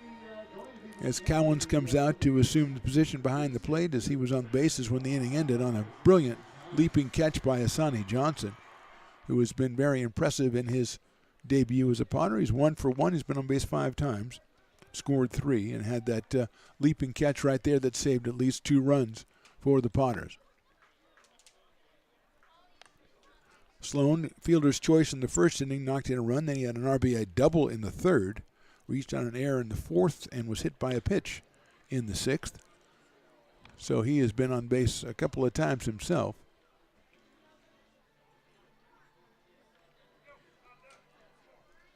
We are just about ready to get going here in the bottom of the seventh, as the rule for warm-up pitches seems to have been enlarged to 28 in this inning. Now the umpires say, hey, wait a minute, we got to get going here. Here we go.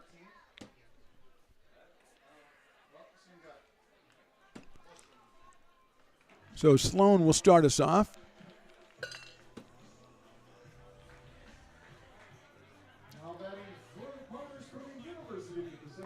Out of UOP in Sacramento, California, Mr. Andrew Sloan.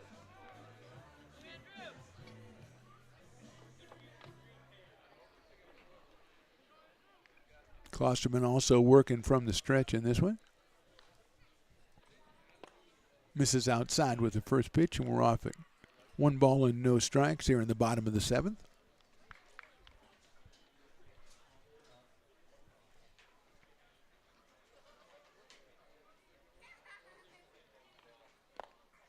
Two and 0 on Andrew Sloan. Griffiths to follow, and then Luke Mancy also making his debut with the Potters. 3 new guys here in the field for this one, and all have made contributions. 2-0 pitches right down the middle to Andrew Sloan. 2-1. Dixon, Eisenhower, Walsh, Gadsden, Kinsler, and now Klosterman for the Legacy. 3-1 on Andrew Sloan.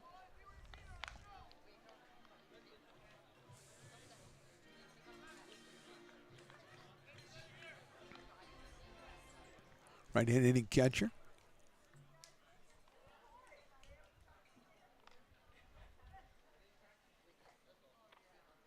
Takes the fastball. That's in there for a strike. 3-2. Andrew taking a second to compose himself after that one.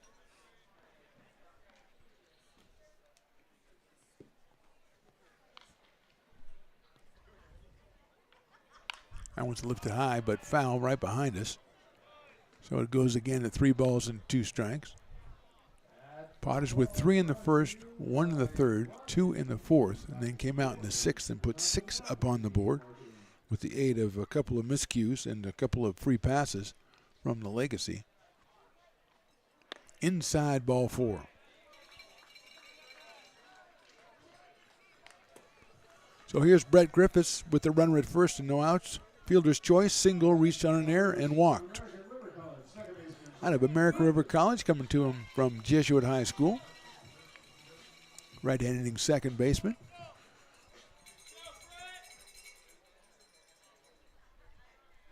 Short lead by Sloan at first. Brett takes high for a ball, 1-0.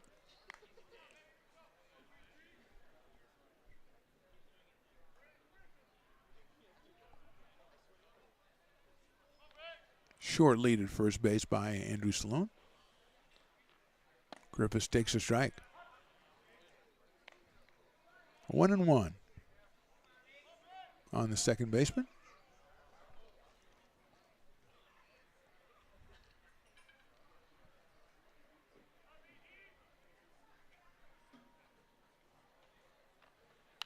Foul back to the screen, so Brett down in hole 1 and 2 here with no outs in the bottom of the 7th.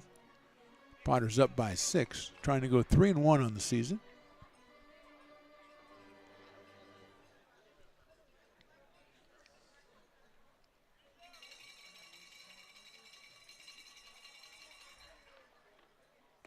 Outside, held up at the last minute. Good thing he did. It's 2 balls and 2 strikes. Cowens knocked it down, kept it from going back to the screen. Sloan not really off too far at first base.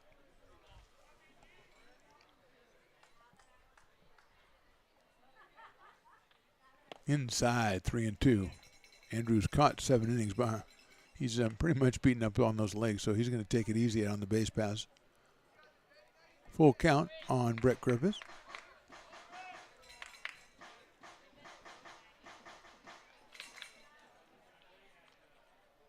Outfield, as they've been all night, deep on the Potters hitters. That's lined into right center field. That's down for a base hit. Sloan's going to round second. He's going to go for third. It's picked up by Min, but he's not going to have a play as he guns it into second base. It's a single for Griffiths. First and third, nobody out. Second hit of the day for Brett. And with first and third and nobody out, Luke Mancy coming to the plate. The newcomer from the University of New Mexico. Mancy has grounded to second twice and lined to center and walked and scored back in the 5th. So he's made good contact. Not much to show for it in his debut, but he's got runners at first and third now.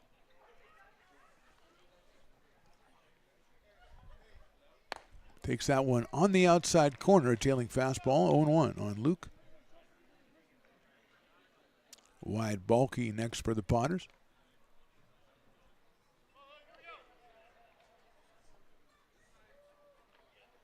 Luke takes that one, and that's a nice looking pitch right there. Same spot, 0-2.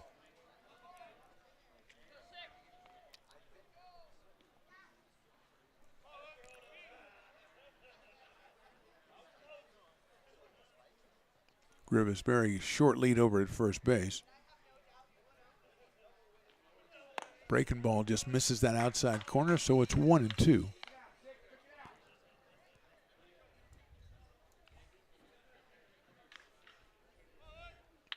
Potters with the day off tomorrow, and then we're back here on Thursday evening, 6:35, the throw over to first base. And Griffiths not off that far.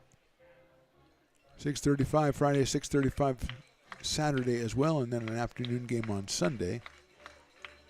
This Legacy will be back on Friday for that evening's game, 3-2. Look out, that hit him in the back. So very painful, but Luke's going to go down to first base. Bases loaded, nobody out. And Wyatt Balky, the next hitter, and here comes Nick White, and he's going to make a change. We'll take a step back here in the bottom of the 7th. Potters with the bases loaded, and they lead 12-6. When it comes to your home's maintenance and repairs, Jeffers Resource Group has you covered. Our handyman services offer a comprehensive range of expertise, from minor carpentry to drywall, electrical and flooring for property managers, landlords, and renters alike. We ensure that every job is completed to the highest standards, so you can have peace of mind. Contact us today to discover how Jeffers Resource Group can help keep your home in top shape.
Gooseport Public House. We have sports on 10 big screen TVs, 23 beer taps with classics and crafts, a full bar with creative craft mixed drinks, live music, and most importantly, great fresh food. In downtown Roseville off Vernon Street, only 15 minutes from the ballpark. See ya at Gooseport.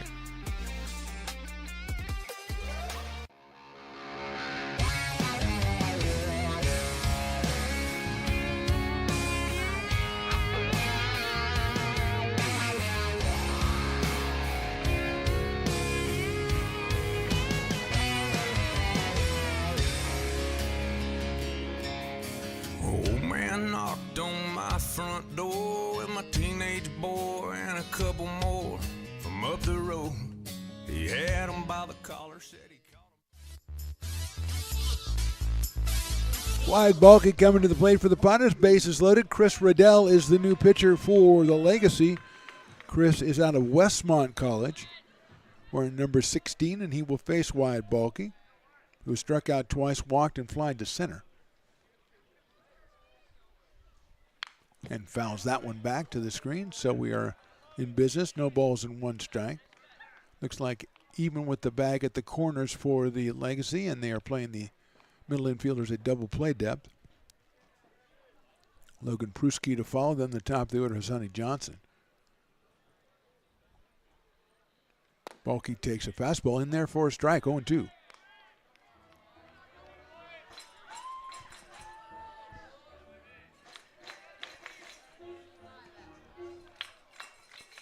Oh, and 2 to Wyatt Balky. Hits that one right back at the pitcher. He's going to come home and get, I think he got one go to first, but it's not in time. So let's see what the call. I think the home plate umpire is calling safe. The catcher came off the plate and didn't have control. I believe that's what he called. So that is going to be a fielder's choice for Balky. Sloan scores. Well, they're going to go ahead and ask the base umpire now if he saw the contact. I guess that he came off the bag or didn't touch home plate. And he's now calling. Did he call him out? I couldn't really tell. I thought he called it. Might have. I don't know. He did something and then walked very purposely back behind home plate.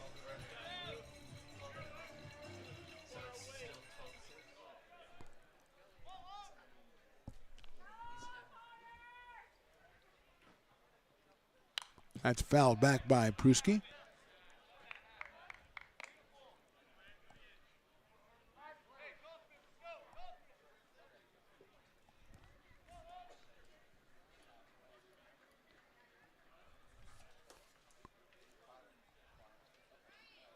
Fastball in there for a strike, 0-2.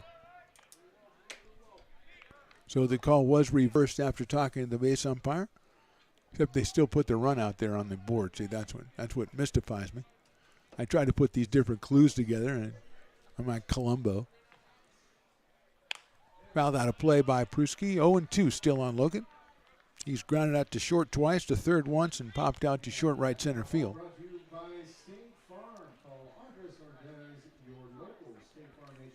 Griffiths now at third base, Mancy at second, and Balky over at first. That's in the dirt. That's a beautiful block by Cowens. Keep that one from going back to the screen.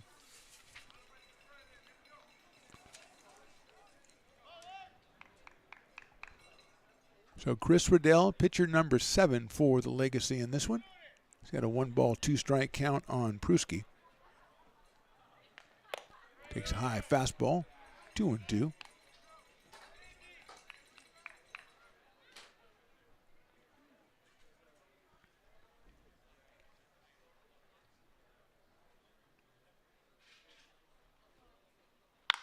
Sharply hit into left field, a base hit. Here comes one run. Here comes the second one, and they're going to hold him. As the throw comes in from left field, Nahar. Griffith scores. Holding at third is Mancy. Balky at second. It's an RBI for Pruski. Griffith scores the run. So now I believe it's 13-6. And it is one out. And it is Hassani Johnson.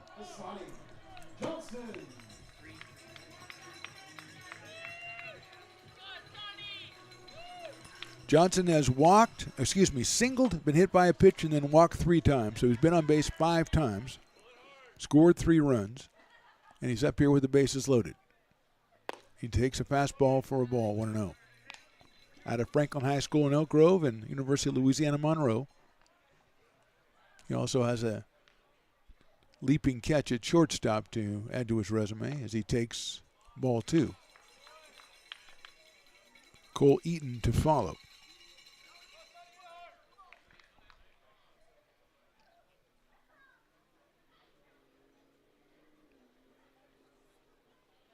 Three and 0 quickly on Johnson. 1 pitch away from getting on base 6 times in a row in his Potters debut, which has to be close to a record. I'll have to go through the archives, check it out, if there is archives. If not, I'll just say it's a record. If he does it. Which, that is a strike. The umpire didn't know the gravity of what he was saying right there. He would have called it a ball.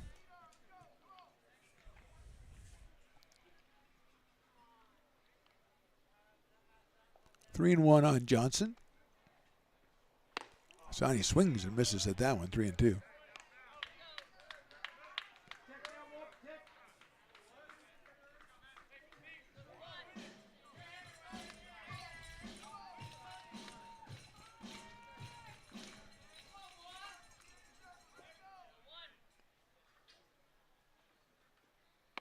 Call strike 3 inside corner. So Johnson will not get that unofficial record. He has been retired for the first time, and Cole Eaton comes up. He has reached base 5 times, 4 hits and a walk. Now batting for the Potters from the University of Tennessee, Cole Eaton. So Eaton comes up here with the bases loaded, and then now 2 outs in the bottom of the 7th. The Potters have scored once. They lead 13-6.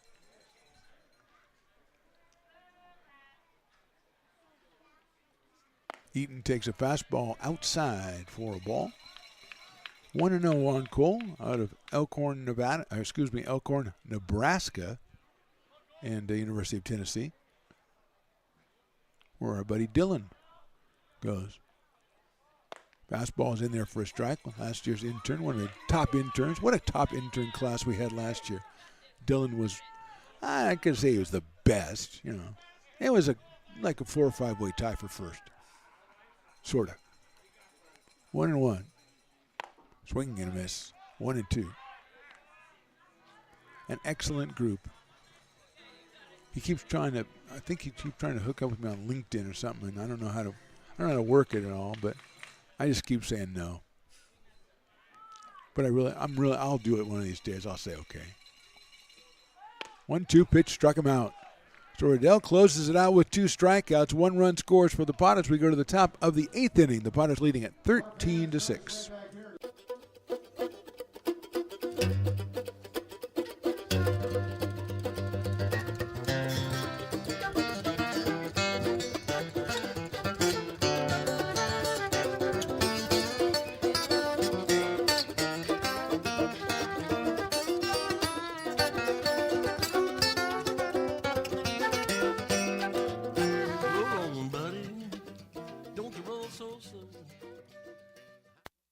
Being a laborer means everything.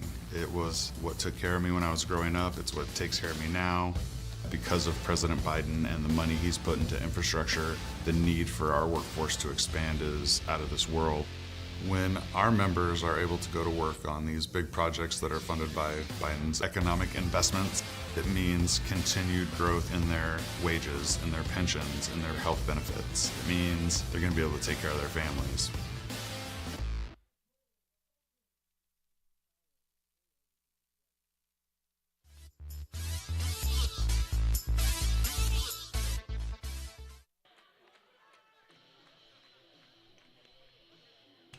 Hello, everyone. Willie and I were just discussing the pronunciation of the pitcher's name. We believe it's Cal Elvis, and he is now the pitcher. He comes to us from Vacaville, California. He takes over with a 13-6 lead, and he will face 9-1-2, which is John Ringer, Cooper Winton, and Kyler Bittner for the Legacy.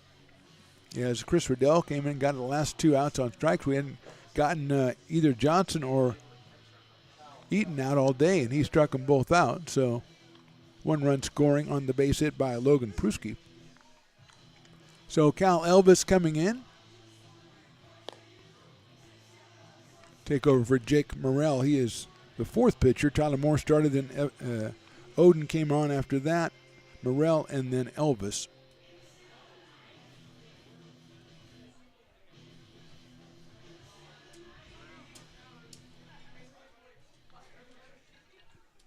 So here's John Ringer, who came on in the 6th inning to bat for Wong and grounded out to second base.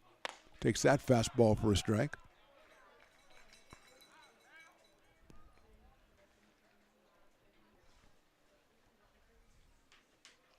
Takes that fastball for a strike.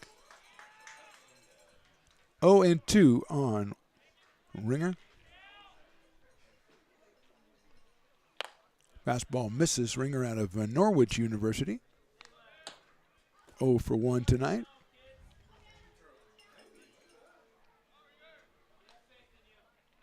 Swing and a miss. He got him on strikes.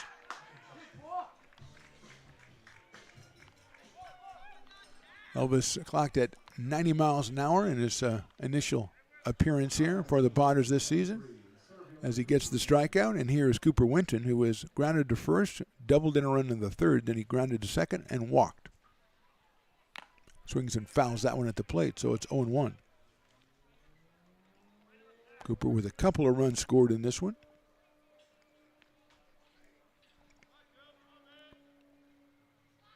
Look out, that's inside, goes all the way back to the screen. No runners on base, so no harm, no foul. Winton out of Cal State Stanislaus. Center fielder for the Legacy. 1 ball, 1 strike. That sails high and outside. 2-1.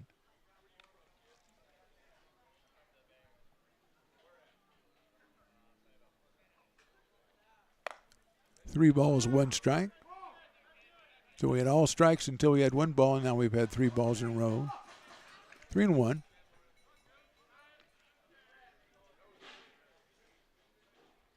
High fastball, and Winton reaches again. Second walk of the night for Cooper. He's at first base, and Kyler Bittner is the next hitter. Couple of singles for Kyler, a strikeout and a fly to right. Number 8, Kyler Bittner. From Cañada College, a right-hand hitting second baseman. He also has a run batted in.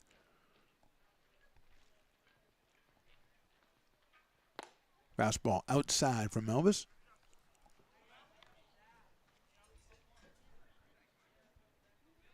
One out here in the 8th inning. Potters with the lead 13-6.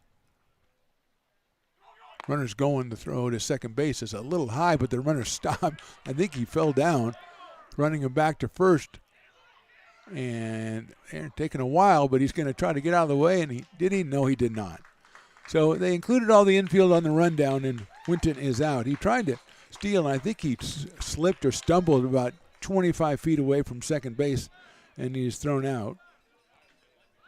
For 2 outs here in the inning, and a 1 ball, 1 strike count on Bittner. Really, that would be 2-6 to 3 to 4 to 3 to. You get the idea. Just call it 2-6. Fastball is high. 2-1.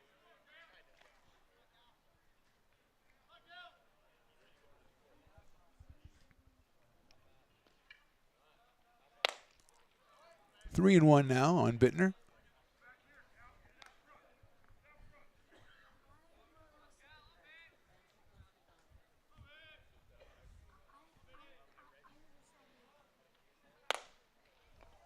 Bittner gets the base on balls. I'll bring up Blake Cowens, the catcher. He came on back in the 6th inning for Frost and got a base on balls. And Jacob was 2 for 3 while he was in there. So Cowens out of Skyline College. Up here with 2 outs and a runner at first base.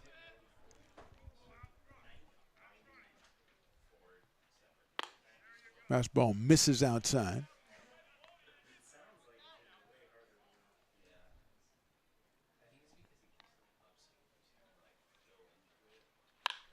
Hit it sharply but foul down the third base line. Luckily, the coach was not in the coach's box, as that one went right through there. Hit pretty hard by Cowens.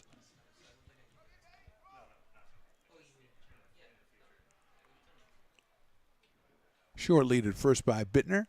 1-1 pitch. Went to the breaking ball and it's outside, 2-1.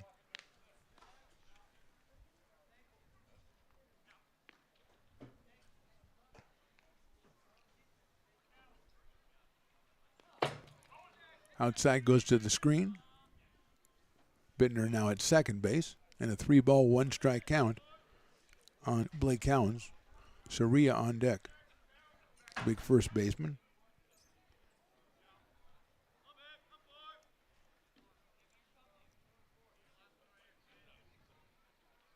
Swing and a miss, 3-2. Good cut by Cowens on a semi-high fastball there. Now we're full, 3 balls and 2 strikes.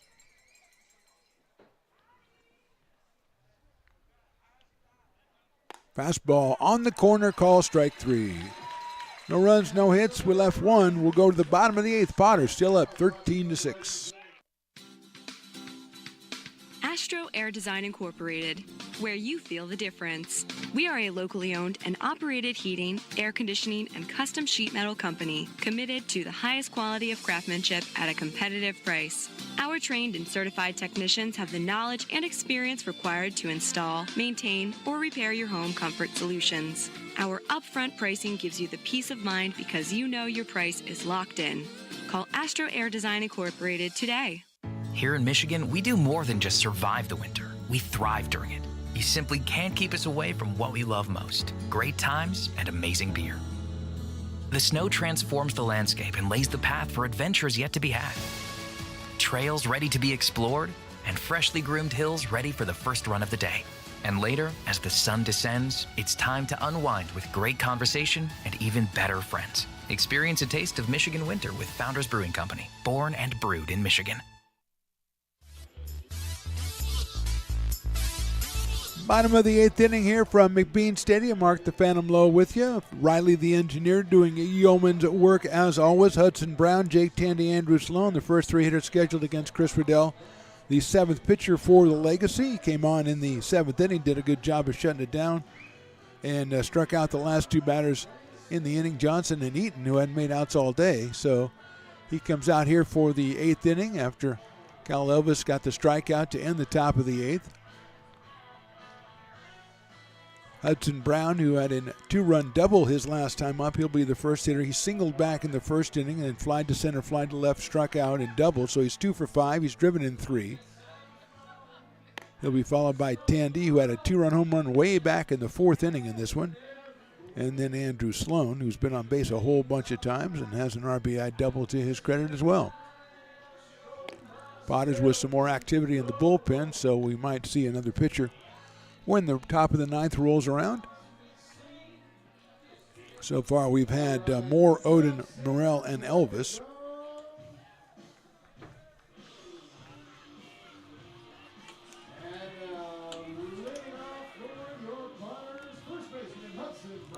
It's like Caden Hunter's warming up, but I don't know if they would bring Caden Hunter in for just 1 inning. He's had a tremendous outing on Friday.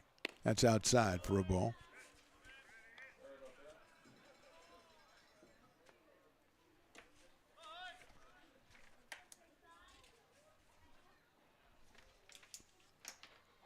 Swinging and a miss. Make that Saturday. He had a tremendous outing. 4 innings, 2 hits, and 9 strikeouts against the Nevada Knicks, and a 3-1 win. 1-2 quickly on Hudson Brown. Fouled out of play by the first baseman from Olive Branch, Mississippi. Attends the University of Kentucky.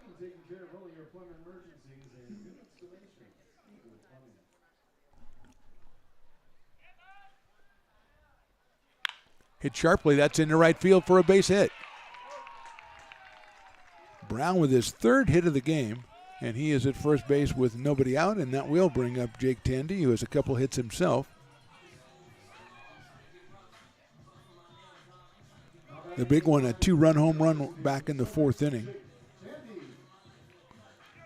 He's also reached on a single and a couple of errors and scored 3 runs. Driven in 3, scored 3, and he has 2 hits. Brown now 3 for 6 in this one.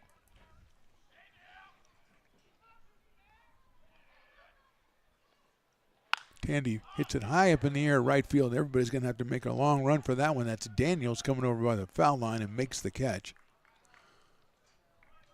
So Tandy flies out to right field for the first out here in the bottom of the 8th, and Andrew Sloan will come to the plate. And we're going to have another pitching change for the Legacy. And so that means we get to step away for another break in the bottom of the 8th with the Potters up 13-6.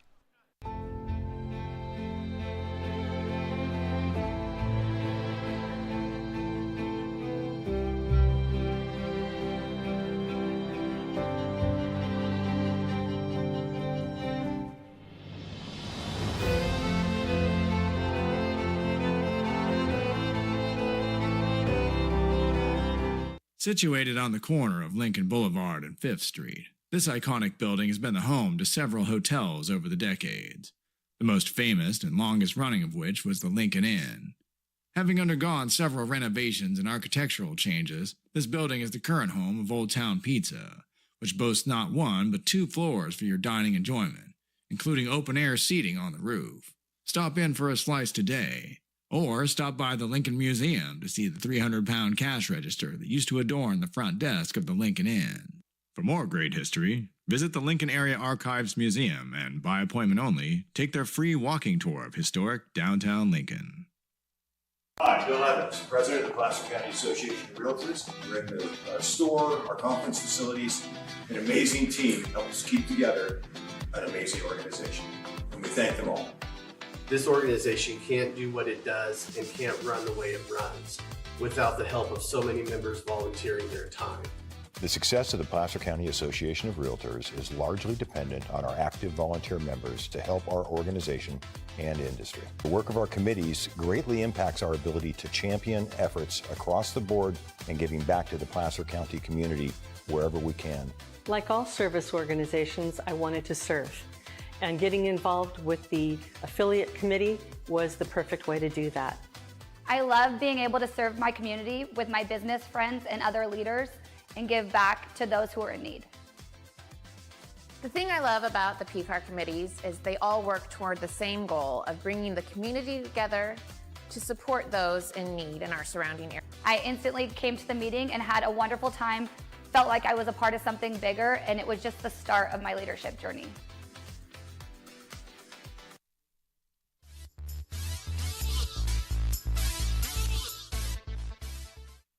New pitcher for the Legacy, Roland Mosley out of Kenyatta College. He is the 8th pitcher for the Legacy in this one. He is inheriting a runner at first. That's Hudson Brown, 1 out in the inning, and Andrew Sloan coming to the plate. Fielder's choice for Andrew, a double, reached on an error, hit by a pitch, and walked. Picked up an RBI back in the first inning on the fielder's choice and in the second inning, or the third inning on the double, so he's driven in 2 today. He's got Brown over at first base. Swinging a foul, no, swinging a miss, and the ball gets away. And going down to second is Hudson Brown.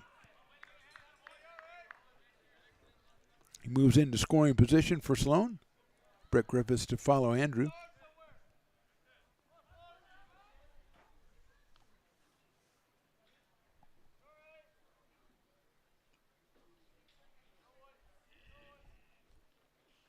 Sloan swings and misses. So he's quickly behind the count 0-2 to Mosley.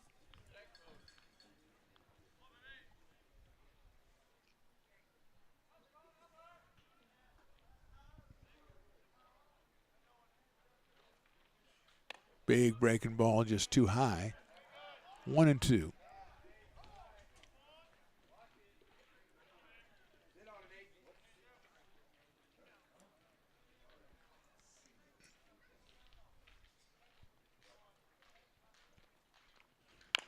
That's chopped foul down by the Potters dugout.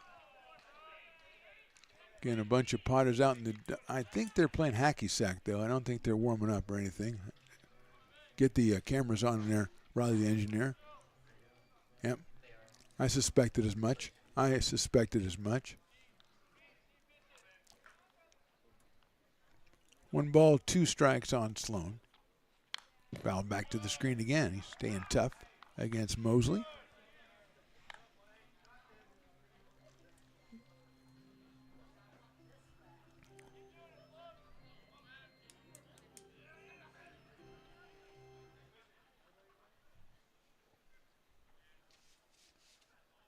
Brown leading out at second base.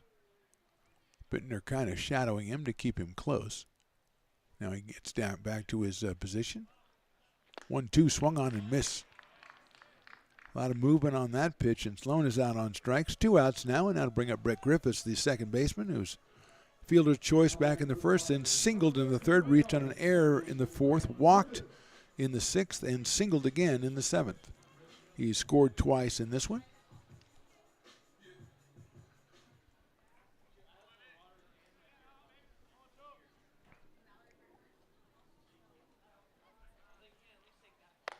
Fastball misses high and outside. Brett keeps it going. That'll be Luke Mancy. Will get another chance today in his debut from the University of New Mexico.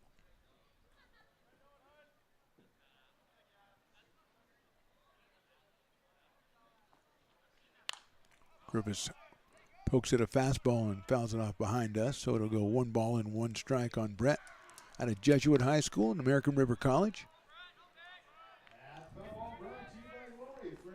Started at second base all 4 games of the season so far for Tyler Robertson and the Potters.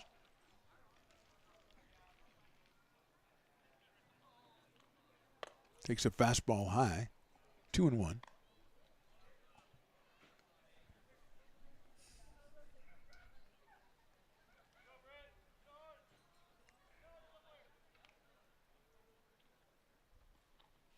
Brett takes down low for a ball, 3-1. Cowens blocked it. Chased it, but Hudson Brown not going anywhere at second base.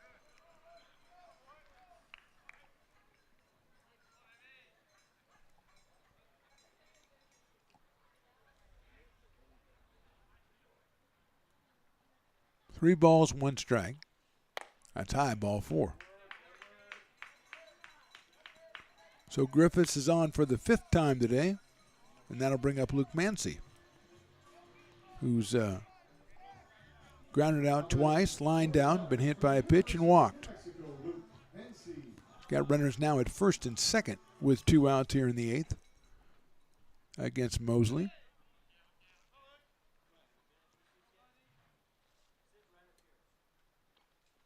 Misses with that one down low. Good block by Cowens.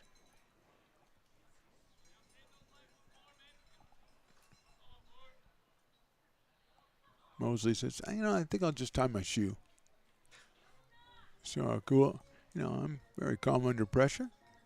Got to make sure everything's okay. Mancy waits patiently, and now he is ready to go again.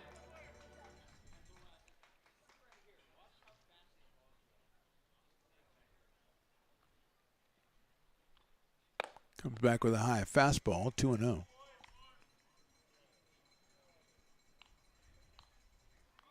Brown singled to open the inning, then a fly out by Jake Tandy, a strikeout of Sloan, but then Griffiths walks. Line drive, base hit right field. Griffiths coming around, or Brown comes around, he's going to score.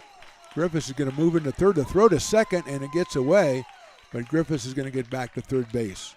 Mancy with an RBI single. Gets his first RBI. Gets his first hit of the day, and he's hit the ball well almost every time, but he gets the base hit to show for it. Potters have scored once. They have runners at second and third. And Wyatt Balke at the plate. Wyatt, a couple of strikeouts, a walk, a fly to center, and a fielder's choice.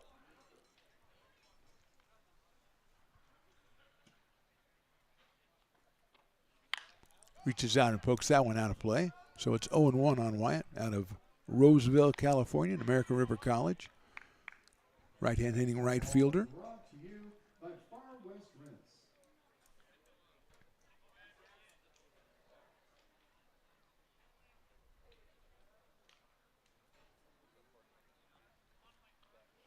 Swing and a miss.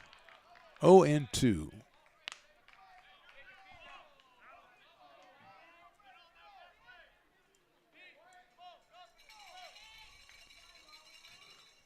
Mancy at second, Griffiths over at third.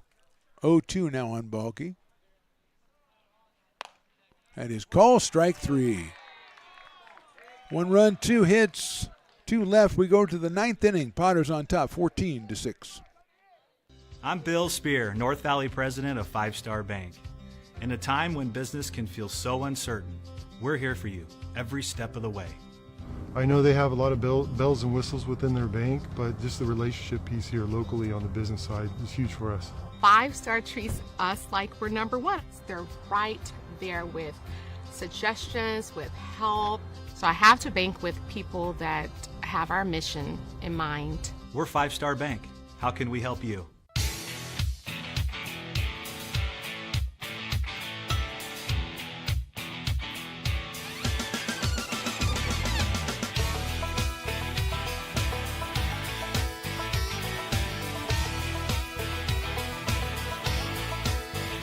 Well, I walk into the room, passing out $100 bills, and it kills and it thrills like the horns on my Silverado grill. And I buy the bar double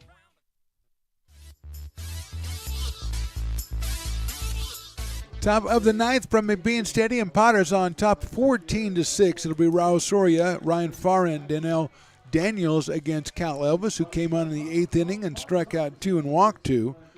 And he is out here trying to close this one down for, I believe, Jake Morrell would be the pitcher of record for the Potters.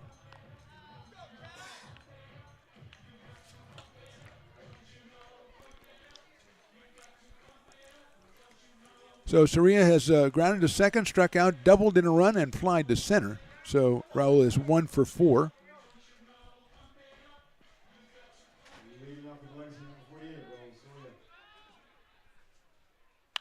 Pops that one out of play, so it's 0-1 on Soria. Remember to stay tuned after the game. We'll take a 1-minute break, and then we'll be back with the Potters wrap-up and our player of the game presented by Old Town Pizza. High fastball, 1 ball and 1 strike. Elvis out of Vacaville, California. And Rosaria, the left-handed first baseman, grounded that one down under the glove at first base into right field for a base hit. So Raul picks up his second hit of the day. Hudson Brown almost with the stab, almost got that one, couldn't quite control it.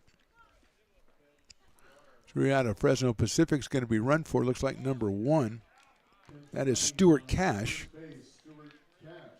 So Cash is the pinch runner.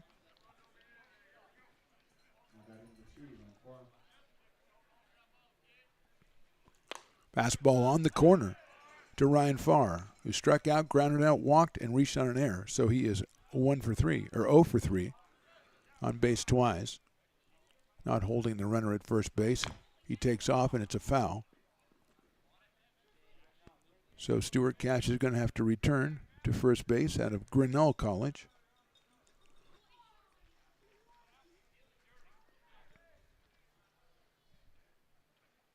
Danelle Daniels on deck. Look out, that one hit him on the helmet, and unfortunately it was a breaking ball.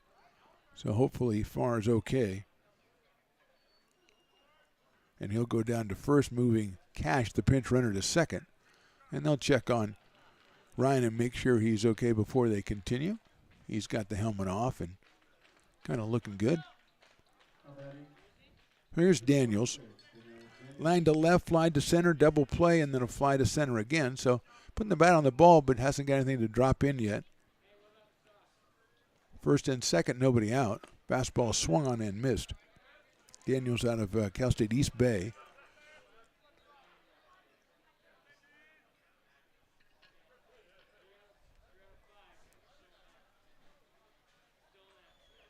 High fastball. Lets that one go by. 1 ball, 1 strike.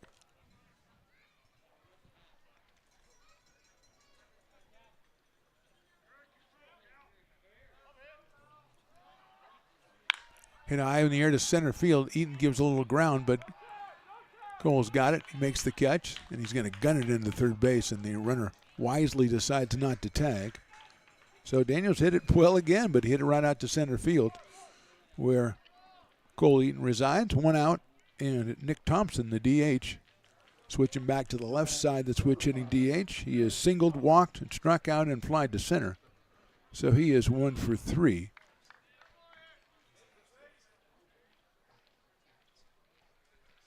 Elvis fastball is inside. 1 ball, no strikes. Dom Nahar, the left fielder, in the on-deck circle. Swing and miss. The fastball is actually fouled into the catcher's glove to be perfectly accurate. 1 ball, 1 strike. 1-1. Swung on foul back to the screen, 1-2. So 1 ball and 2 strikes. 2 on, 1 out here.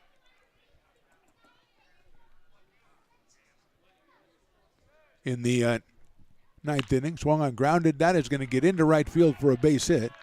Runner coming around third. The throw comes in. It is a little bit too late, and it's an RBI single for Thompson. And Cash scores, the pinch runner. Thompson gets himself an RBI. Second hit of the inning for the Legacy, and they have played their 7th run of the game, and it'll bring up Dom Nahar. Balky with a strong throw to the plate, but Cash just a little bit too quick. And with 1 out and 2 on, Nahar, who has doubled, walked, lined out, and grounded out, and that pitch is wild over the top of his head, and I'll move the runners to second and third. Nahar was the victim of the great leaping catch by Asani Johnson back in the 7th inning with the bases loaded, which was a key play in this game. So 1 ball and no strikes. Ringer to follow in the number 9 spot. Hit well to left field by Nahar. Going back is Mancy. Reaches up and makes the catch. It's going to tag at third. It's a sacrifice fly. A run scores. That is far. So it's an RBI for Nahar, but 2 outs now in the inning. 2 runs scored. We got a 14-8 game.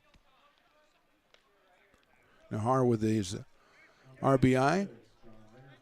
And here's John Ringer. 2 outs, and now just a runner at second base, and that's Thompson. Fastball is outside for a ball. 1-0.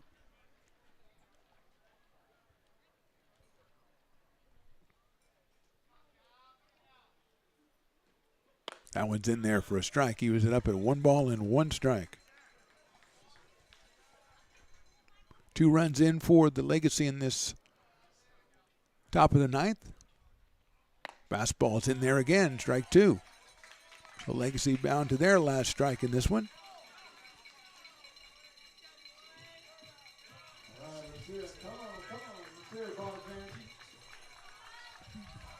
One-two pitch outside. Kind of tried to overthrow that one in there. 2 balls and 2 strikes. Cooper Winton is the leadoff man. He would bat if Ringer can keep the inning going for the Legacy. Potter fans getting the cowbells going, getting on their feet. 2-2 pitch outside, ball 3.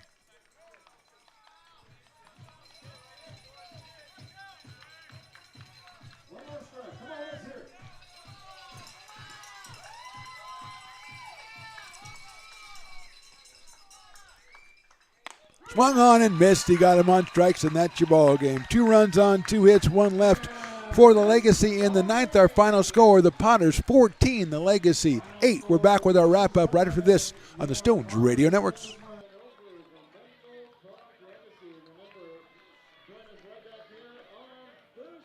Hi, Bill Evans, President of the Placer County Association of Realtors. We're in the store, our conference facilities, an amazing team helps keep together an amazing organization, and we thank them all. This organization can't do what it does and can't run the way it runs without the help of so many members volunteering their time.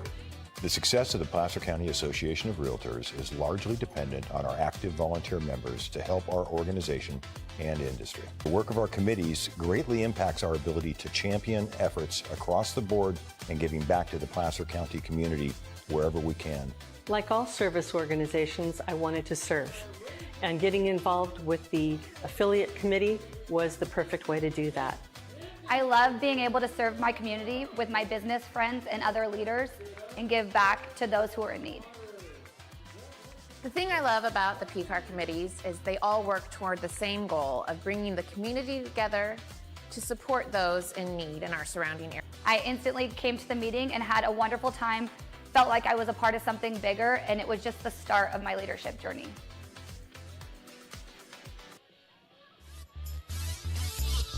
Welcome back to McBean Stadium for the Potters wrap-up, brought to you by the Friends of McBean. I'm Mark the Phantom Lowe. Raleigh the engineer on the job all night. It's time to name, well, first of all, we need to mention all the heroes that the Potters had tonight. Sonny Johnson and Cole Eaton making their first appearances. Johnson was 1 for 2, Eaton 4 for 5, both of them reaching base 6 times. That's pretty good. Hudson Brown was 3 for 6. He drove in 3 runs, the big first baseman. But our player of the game, brought to you by Old Town Pizzas, the home run man himself, Jake Tandy. He was 2 for 6. He drove in 3. He scored 3, and he hit a 2-run home run in the 4th inning, which broke the game open a little bit for the Potters. Also was the first home run of the season, and I kind of called it, so I kind of had to give it to Jake Tandy. So the Potters get the win. They go to 3-1 on the season. They'll have tomorrow off, and then on Thursday we come back at it against the Alameda Anchors, opening a 4-game series that goes Thursday, Friday, Saturday, and Sunday. You can join us here on Thursday, 6:35 for the first pitch. So again, our final score: the Potters win this one. They go 14-8 over the Menlo Legacy. Our winning pitcher is ARC's Jake Morrell, and our player of the game, brought to you by Old Town Pizza, is Jake Tandy. We thank you for watching on behalf of myself, Mark the Phantom Lowe, and Riley the engineer, and even Stones McCoy. We thank you for watching, and we'll see you next time.